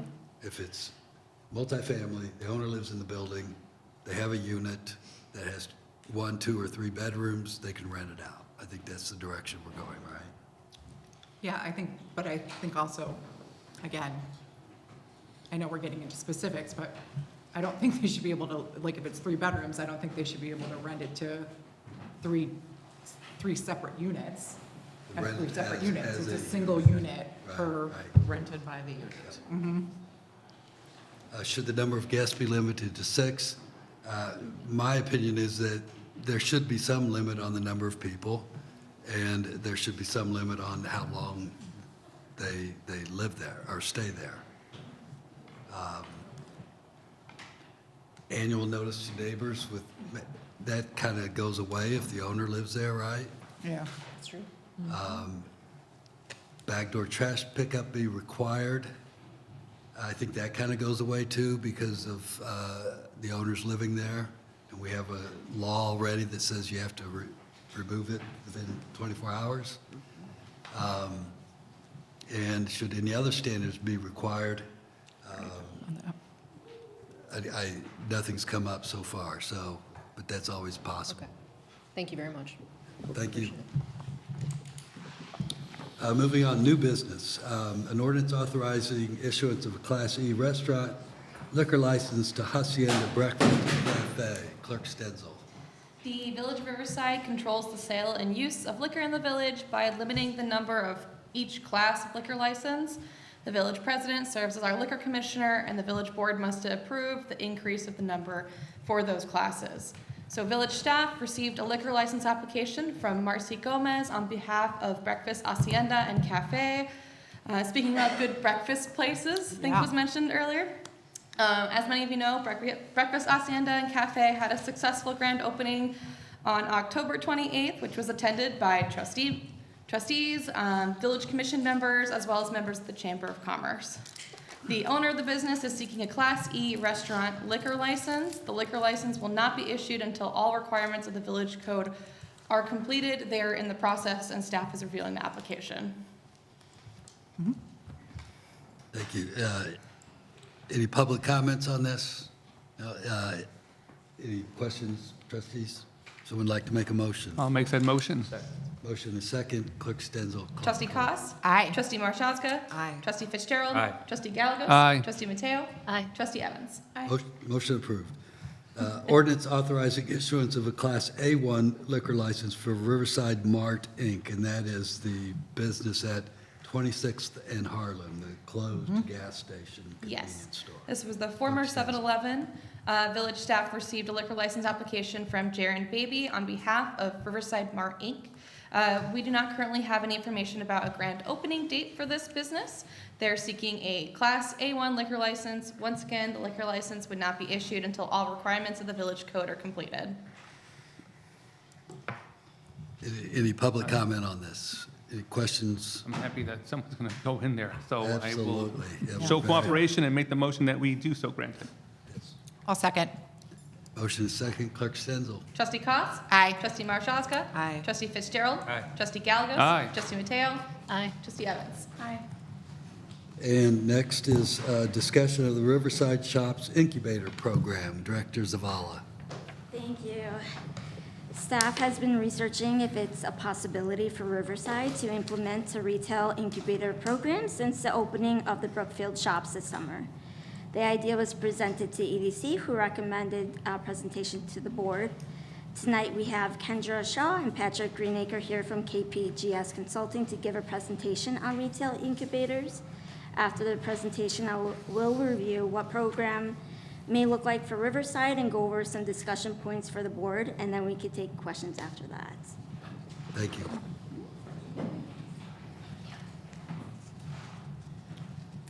Hello, and thank you for having us. We're really excited. Oh no, technology. Oh, I'm gonna put labels on it. well, I'm going the wrong way now. Oh, Go in the no. wrong direction. Sorry. Oh gosh. Other way? Yeah. I don't know. Okay. There we go. Do I hit up or down? Press one of them. So I hit the other one. All right. Yes, again, thank you for having us. My name is Patrick Greenacre. My background is in marketing. Had the opportunity to work at a couple economic development organizations and got to work on a couple of these projects in the past. And hi, I'm Kendra. I'm the other half. So background in economic development, community development. So excited to be here. yeah, so real fast, what we'll go over with you guys. Basically, what is a retail incubator? I'm sure you have a little bit of history on that. What the shops look like, what they can do, how they can affect. Sort of what the phases are to pulling the project together all the way from site development to execution, how the program can impact your guys' community, and other things to think about as after we leave. I did it. Woohoo! So you might be asking why and why we're here. So we've started a few retail incubators, including Brookfield Shops, which Yvette just mentioned. But the whole goal behind a retail incubator is to be that stepping stone in between a pop-up market vendor or an online Etsy store looking to grow into a physical space. And it can be a little daunting to go from pop-up to physical space, especially given the market right now and a lot of people requiring 3 to 5 year leases. So this program is designed to bridge that gap to make sure people are able to test out the market here in Riverside before committing to a full-blown storefront. It saves money for them and it helps Riverside not have turnover in spaces. So you're reactivating spaces that aren't utilized to their full potential, helping grow small businesses in the area, especially local artisans and makers. It also creates a destination, so we've seen this help get the name of villages out to the public. So it creates a unique shopping destination because every year that cohort of entrepreneurs changes, so it's something new every year. Builds community. We've seen a lot of community support in the projects that we've been involved in thus far. You can host public events and really spark development throughout the corridor with the goal of the incubator being included into the business corridor. So a real quick overview. So the shops, think of your backyard shed. Sometimes they're a little bit bigger, so Brookfield, as an example, have 12 by 15 foot spaces. Inside that space, it's basically a blank white box. The vendors who get selected and get to chosen to be part of the program, they get to control the inside of their space within reason, obviously. And the community and the team building it from the village controls the outside of the space. This way you guys get to control what the outside looks like. And then as shoppers and community members walk by each space, they sort of see the jewel that's inside the jewelry box. And everybody gets to have their own look and feel. One of the biggest things for Kendra and I is really the tailored education. So while we were at an economic development organization, we saw businesses come through. They could be amazing chefs. They could be amazing artisans. They could be amazing at what they do, but they don't know how to market. They don't know how to keep their books.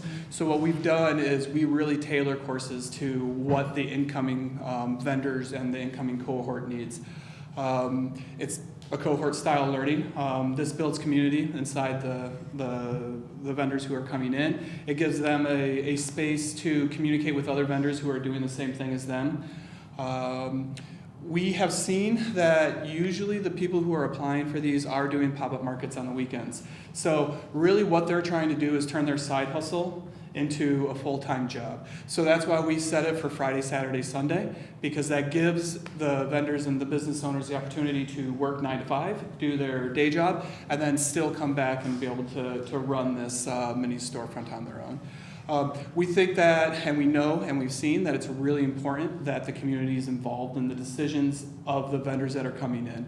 So, as an example, your neighbors, you guys on the board, your staff, your EDC, they get to be the ones that are selected. So basically the vendors apply with an application, a business plan, photos, websites. Those applications are all reviewed. Once those applications are reviewed, the top, say, 10, 15 come in for what we call a Shark Tank style pitch. They get 15 minutes to pitch to the community members, to show off their products, to show off who they are. Because the other thing that's really important to this is we got to make sure that the vendors who are coming in match your community and fit what is needed inside the community. And on-site events are always big. So whether it's a community event that you guys are putting on, whether it's an event that a vendor wants to do, we have found that events really help engage the site and get people coming back. So this will be the most rapid fire version of faces you've ever seen. But, so this is 0 to 2, and some of these can be happening at the same time, but we just want to give a very high level of what this could look like if you started one. Obviously, community research, we want to make sure it's matching the feel of Riverside and what makes sense here in the community, and then really defining what those goals are. So success can be every single person opens a storefront afterwards. But if that's not the goal and it's more about tourism and bringing people in, we just need to define those project goals so that the project and programming is built out to match. See the team capacity here in the village, and then just program readiness. So if there's a chamber that wants to have business experts help teach the class, then that's great. It's more community involvement. At the same time, sort of, foundation building, so making sure that the site makes sense. Funding and partners are always involved. It's good to have money. And then marketing and vendor recruitment, so you make sure that we have a huge network of vendors that we've worked with, but then who in the local community, especially with your strong farmers market, would want to be in a space like this. Obviously, you want to get it out there to the public. And then all of that leads up to event planning, educational planning, ongoing promotion, and vendor orientation. So this is that phase that happens once applications start coming in. You're reviewing, making sure it makes sense, giving feedback to applicants as you go, so that by the time you're selecting them, you can open with a big grand opening and they're set for 8 months. The third phase is the growth and optimization phase, as you see up there. But really, it's raising awareness about what the project is. It's on-site improvements, so we're constantly looking at what works, what doesn't work. Do we need to add an extra porta potty? Do we need to add a physical bathroom? Do we need more trash cans? Project evaluation. So one of the things that we really like to do is to check in with the teams that we're working with at the village, see what's working, see what's not working. Every community that we worked with has had very, very unique challenges and requests upon which on what needs to happen.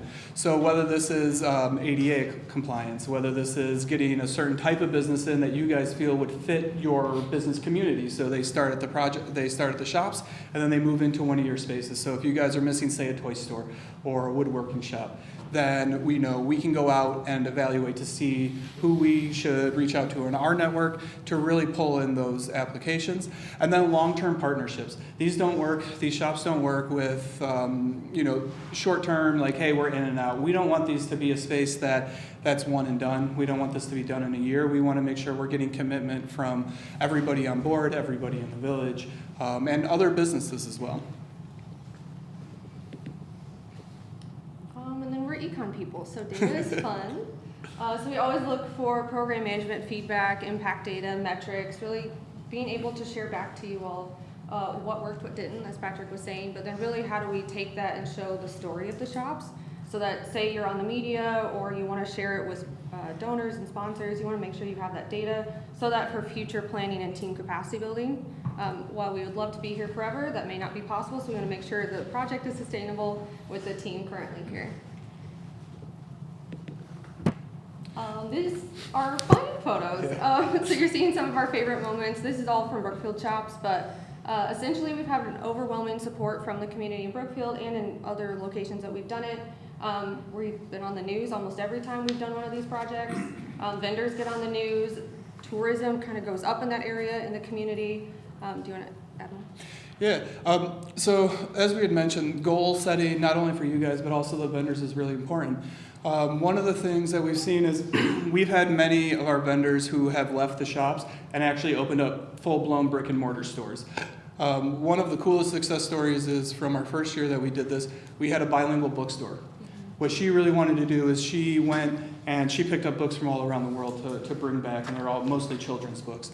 Her goal was to be part of the Chicago Public School District's trusted vendors. Her biggest problem was that she was selling at pop-ups, so she was having to convince school districts and places like that to come to those pop-ups, and then she had to make sure that she was paying attention and giving them the right time. But when she had her space, she was able to invite them, those school districts in, and actually physically show off what she has. The other big problem that she had was that she needed storage. So she did sell books one-off, but she was really trying to sell to libraries, to bigger bookstores, things like that.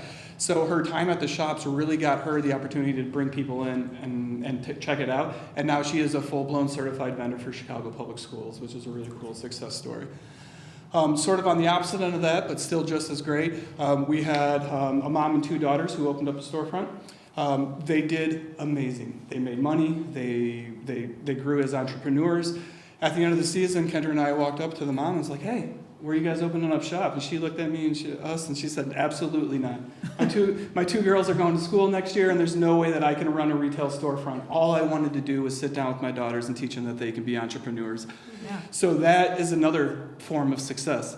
We've also seen people who are like, nope, this is way too much work. I can't do Monday through Sunday, open up my own storefront.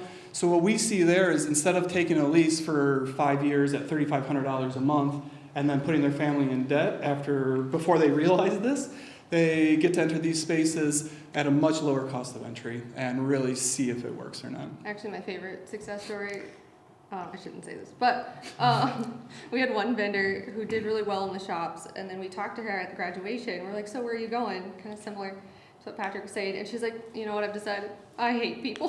Like, I don't want to interact with them on a day-to-day basis, so I'm going back online. We're like, okay. Perfect. So success can look very different depending on the business afterwards, but the whole goal is really give them that training so they can make an educated decision as they think about their next step in their business process. Yeah. And one of the cool things that I think that Kendra and I bring to this project is we come from two totally different worlds. Like I said, I've done marketing, Kendra's done economic development. So we sort of see businesses from two different sides, and we're able to see villages from two different sides. So one thing that we do truly agree upon, and I will emphasize this, is the education to the vendors.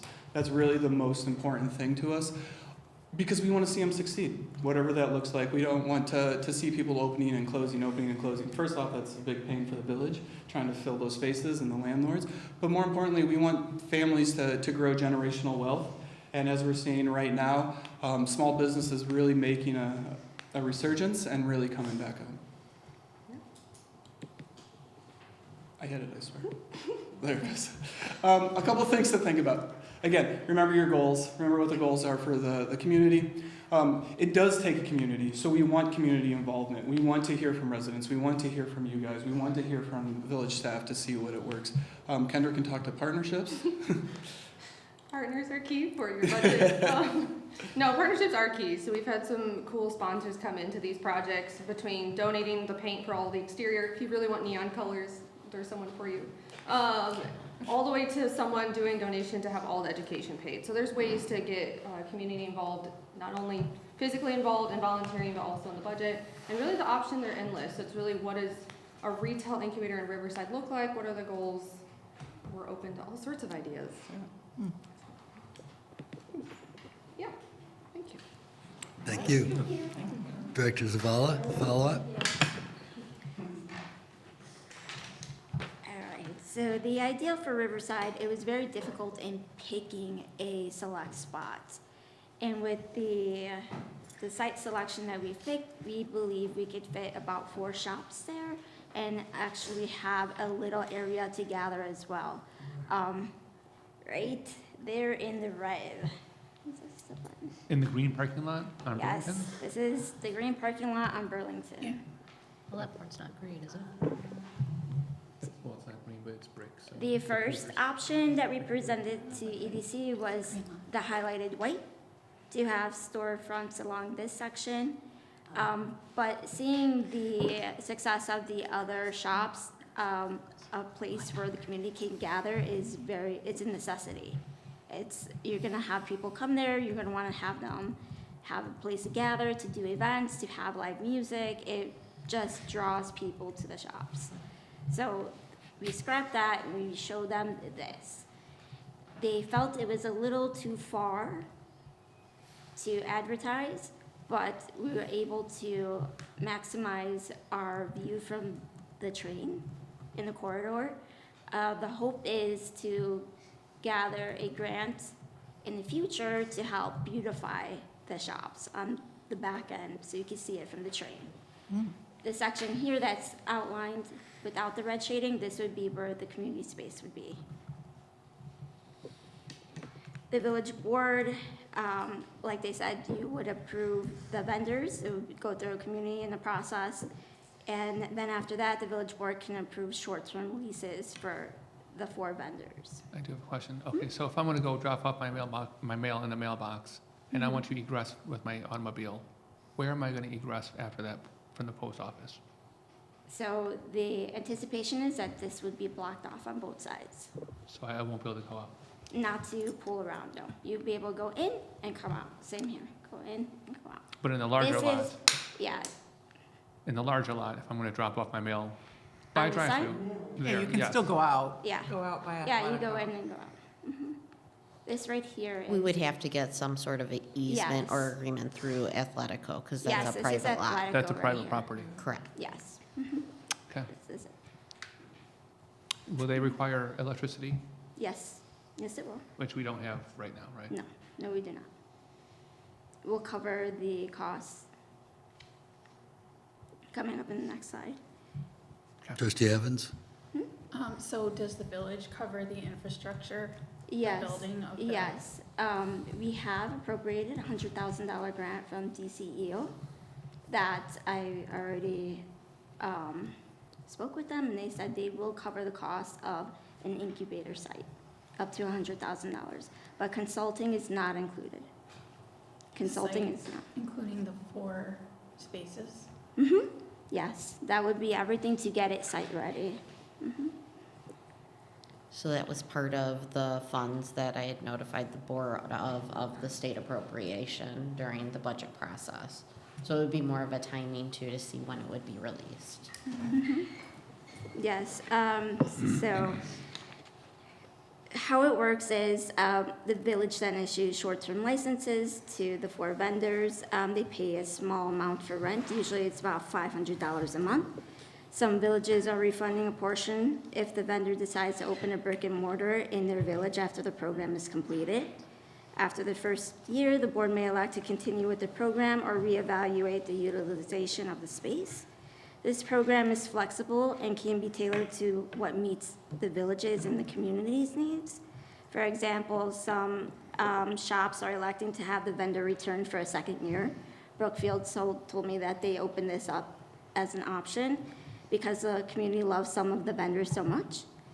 Or opening on another day besides just the Saturday, Sunday, and Monday, or Friday, Saturday, and Sunday. They have a coffee shop that's also open during the weekdays. So it's very flexible. It could be whatever the board and the community decides is right for the village. So if this was the final spot, the village will work with KPGS and contractor and Public Works to ensure that damage is not caused to the parking lot, and we'll be able to maintain the impermeable space underneath. Okay, I have a question. Mhm. You said coffee shop, they're gonna need plumbing? They don't have plumbing. We don't know that's a different coffee shop at a different shop. We don't know if that's gonna be here at all. That's in Brookfield. Yeah, that's in Brookfield, It's just and I an don't example. believe they have plumbing. Okay. So they don't have running water, they don't have running water, but they do bring in their own water. And they have a hand washing station so that they're cleanly serving it. We have worked with communities where if you require running water for anything, they just said no. So those businesses just wouldn't be acceptable or accepted in the program. That answers my question. Okay. So, another question. So Yes, of it's course. for 6 months, Mhm. correct? Yes, it could be, or it could be longer, yeah. Usually, I know some of the shops are doing from June to December, or it could be longer than that. A $60,000 fee for Yes, 6 months. the consulting fee. The consulting fee is to take the project from start to finish the first year, and that's the medium support. So there are 3 levels of support. Due on our staffing constraints, we would anticipate the medium. There can be some. It died. It died? Yeah. That's okay. It's okay. Okay, so due to staffing constraints, we anticipate needing a medium. I know a lot is social media in there too. We also have our communications manager, so maybe there's something we could work out with KP, with Kendra and Patrick to see if there's some kind of workaround we could have some other options added in if we take out social media and things like that. Such as grant funding, that's really important for the project. We went to Brookfield's art unveiling last week, and it was beautiful. I can say Kendra and Patrick are awesome placemakers, and they're just building a really nice spot over there, and it's something that I feel we could do here, but only if the community supports it, because it is a big undertaking. We are going to be utilizing space that, And is- EDC also waited on this, and they Yes. were very much in favor. Yes, And they were very The Chamber excited. of Commerce also waited on this, and they were also very much in favor of Yes, this. everyone's very excited for the opportunity to provide something like this. The only thing they had was with moving it so far back from the street. They were worried that people won't see it. I'm sure we could try to do some signage or something nice that matches our architecture in the front to maybe draw people in or bring attention to it from the front, from the street view as well. There are some items for consideration. The limited availability of storefronts in Riverside. There are not that many options at the moment, which is a good thing, means the village business is doing well, but that's something to take into consideration. It might make the program look different, like I said, it might mean we like a vendor and we want to extend it a second or third year because they can't find space in Riverside. That's also an option. The goal for the project is to have a portion of the central business district reactivated, bring another space for residents to gather, and make enhancements to the BNSF trainscape while still promoting small businesses. But there are ongoing costs to run the program. We're going to build the sheds. We don't want to just do it for 1 year. It would make sense to do it for multiple years, but there's costs to keep the program going. The construction and site costs, that should be a one-time deal with maintenance, but there are consulting costs because due to our constraints on staffing, we will need extra help. And So then every year, we would negotiate a contract for 60,000. it may not be 60,000 next year. We will learn, we'll work with them, with Kendra and Patrick, and see how it goes. It could be less. But we won't know until we do it. We go through at least one round. Yeah.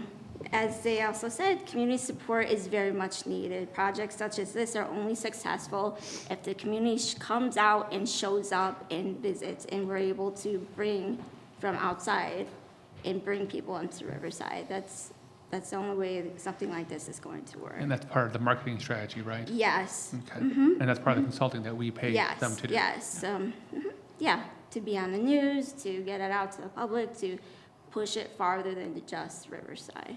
Okay. So staff does request that the board discuss the opportunity and provide direction whether to proceed with the project. And proceeding with the project means what at It this point? means to gather more information, more data to say, these are how the 4 shops will look like, this is how we're going to build them, this is a total cost, and just build out the whole project. We would also do a purchase order for Patrick and Kendra and put it on the next board meeting. So if this project were to start now, we can get it open for next year because it takes the time. We'll have to do vendor selection starting probably now in order to get them into a cohort for educational purposes, to make sure they're up and ready to go by June. So if we say have to let's build them. move forward now because we want to see more information, more data, are we committing ourselves to anything right now? No, it's the only thing we commit to would be the consulting. Like if you wanted to see the actual shops, the village is gonna have to approve, the board's gonna have to approve all of that. Like, we're gonna bring it to the board. At a future Yes. board meeting? Yes, future board meeting. What we're committing to right now would be to proceed with that and to proceed with working with the consulting firm. So the next piece would be, if the board wants to move forward, is 1, getting an agreement, reviewing the agreement, getting a resolution to issue a purchase order, waive competitive bid, enter into an agreement with them. We'd work on those different phases. The next phase would be, as Director Zavala mentioned, would be for the actual procurement of the shops, installation of them, but also if we're going to be utilizing the $100,000 state appropriation, we have to wait till that's released. So that's going to be a timing piece. So those would be kind of the chronology over the next couple of steps. Okay. Do we know how long it takes for the state to release those funds? How long did it take for Brookfield or Berwyn? Do we have that information? For which one? For Brookfield or Berwyn? No, I do not have that information. They did not receive a grant to build them. They did not, okay. Yeah. Timing for, I mean, we're still waiting for Turtle Park's appropriation to be released from the state. Can the appropriation also be used towards consulting fees or only towards the construction? No, it's only towards construction. I tried. Okay. I tried. I tried, and I Thank you tried for to your get. efforts on that one. I tried to get the water tower painted too, and they told me no. So I tried, President Pollock. So usually in that respect, it's what are items that are considered bondable? Yes. Like construction type of projects. Yes, we have to build something. Well, I have to say, I talked to some of the people in Brookfield about this, and I know there's a little bit of discussion about the consulting fee, but I do think that from my conversations with the business owners that are there, plus the business owners, the brick and mortar business owners in the area that I talked to, they said it was absolutely key, especially because of the educational component of what they do, and then teaching them about the marketing and getting the word out there, that their comments to me, all of them commented to me that really the success of this was the consulting group that they worked with, that's what made it work. They don't, even, none of them think it would have worked without it. So I think that if we were to do something like this, if we wanted to do something like this, this is the way to do it. Yeah, I would agree. I think it's a non-starter to even consider this without a consultant. Yeah. So if we want to do this, we need help. Yeah. I have a clarifying question. So thank you and Director Siren and EDC for bringing this to us. It's exciting. In other incubators, are applicants restricted to residents, or can anybody apply? So it's actually open. We've had every community want it to be more of an area spot. Podium, please. Sorry, excuse me. So every community has it open to the area around them, so we haven't restricted it to residents of that specific area before. The only caveat is that they are open every weekend, so you want people that can drive and open their shop at the hours that are mandated. But we've seen people drive, I wouldn't recommend this, but like upwards of an hour just to get to their shop because they're looking for a space. Thank you. I also think this would be a great project for EDC, to work with, screening the vendors and talk, I think this is a great, if EDC is what, it sounds like, it sounds like they are, to kind of take this on and be a part of this. I think that's a great thing, for those volunteers to be a part of, and choosing vendors and narrowing that down. And I don't know who said it, we didn't have many open spaces, but we're looking at the new possibilities, the new probabilities on Harlem Avenue and Burlington, so those are potential future shops that Potentially, we yeah. can see that Yes. down the road.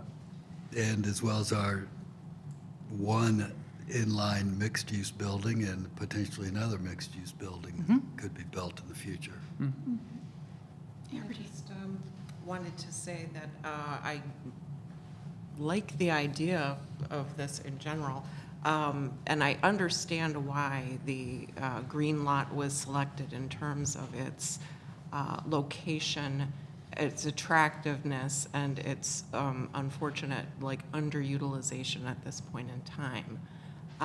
I know you said that the lot would not be damaged by the installation of these units. I didn't know if, as you enter the exploratory and research stage on construction, I noticed in the images in the presentation that these seem to be built on kind of like a wooden platform or something. Is it possible, and I don't know if it's possible, but can we see if it's possible to raise it so that we don't lose all of the benefits of having a permeable surface by covering it completely over? I mean, if it could be, I don't know if that would help at all with. I think the spot we're looking at now is not part of the green parking lot. It's on the asphalt, Oh. the railroad section. Right. Oh, is it not paved? With the does that- permeable pavers? It's not. I'm looking at the In the back photograph alley. in my packet that appears to be the red brick. It's the same red brick. Right, Oh, it so is, okay. it is permeable. That's correct. And it would be rendered impermeable if we just set them flat on there. There would be some stormwater that would run theoretically under the shops, depending on how they're installed. One consideration, though, that we discussed with the folks with the Brookfield shops is access and the height of the shops. Over a certain height, you need to provide ramps, which they were required to do, which added considerably to their project costs. So that's a consideration that we have, is not making them too high off the ground. Well, maybe there are some other opportunities for offsets with other projects that we could install some permeable pavers or, you know, do something somewhere else in the village. I mean, the benefit of the permeable paver is the surface itself. Right. It's not collecting rainwater from elsewhere. So when you build these things, if you provide the proper drainage, you're going to offset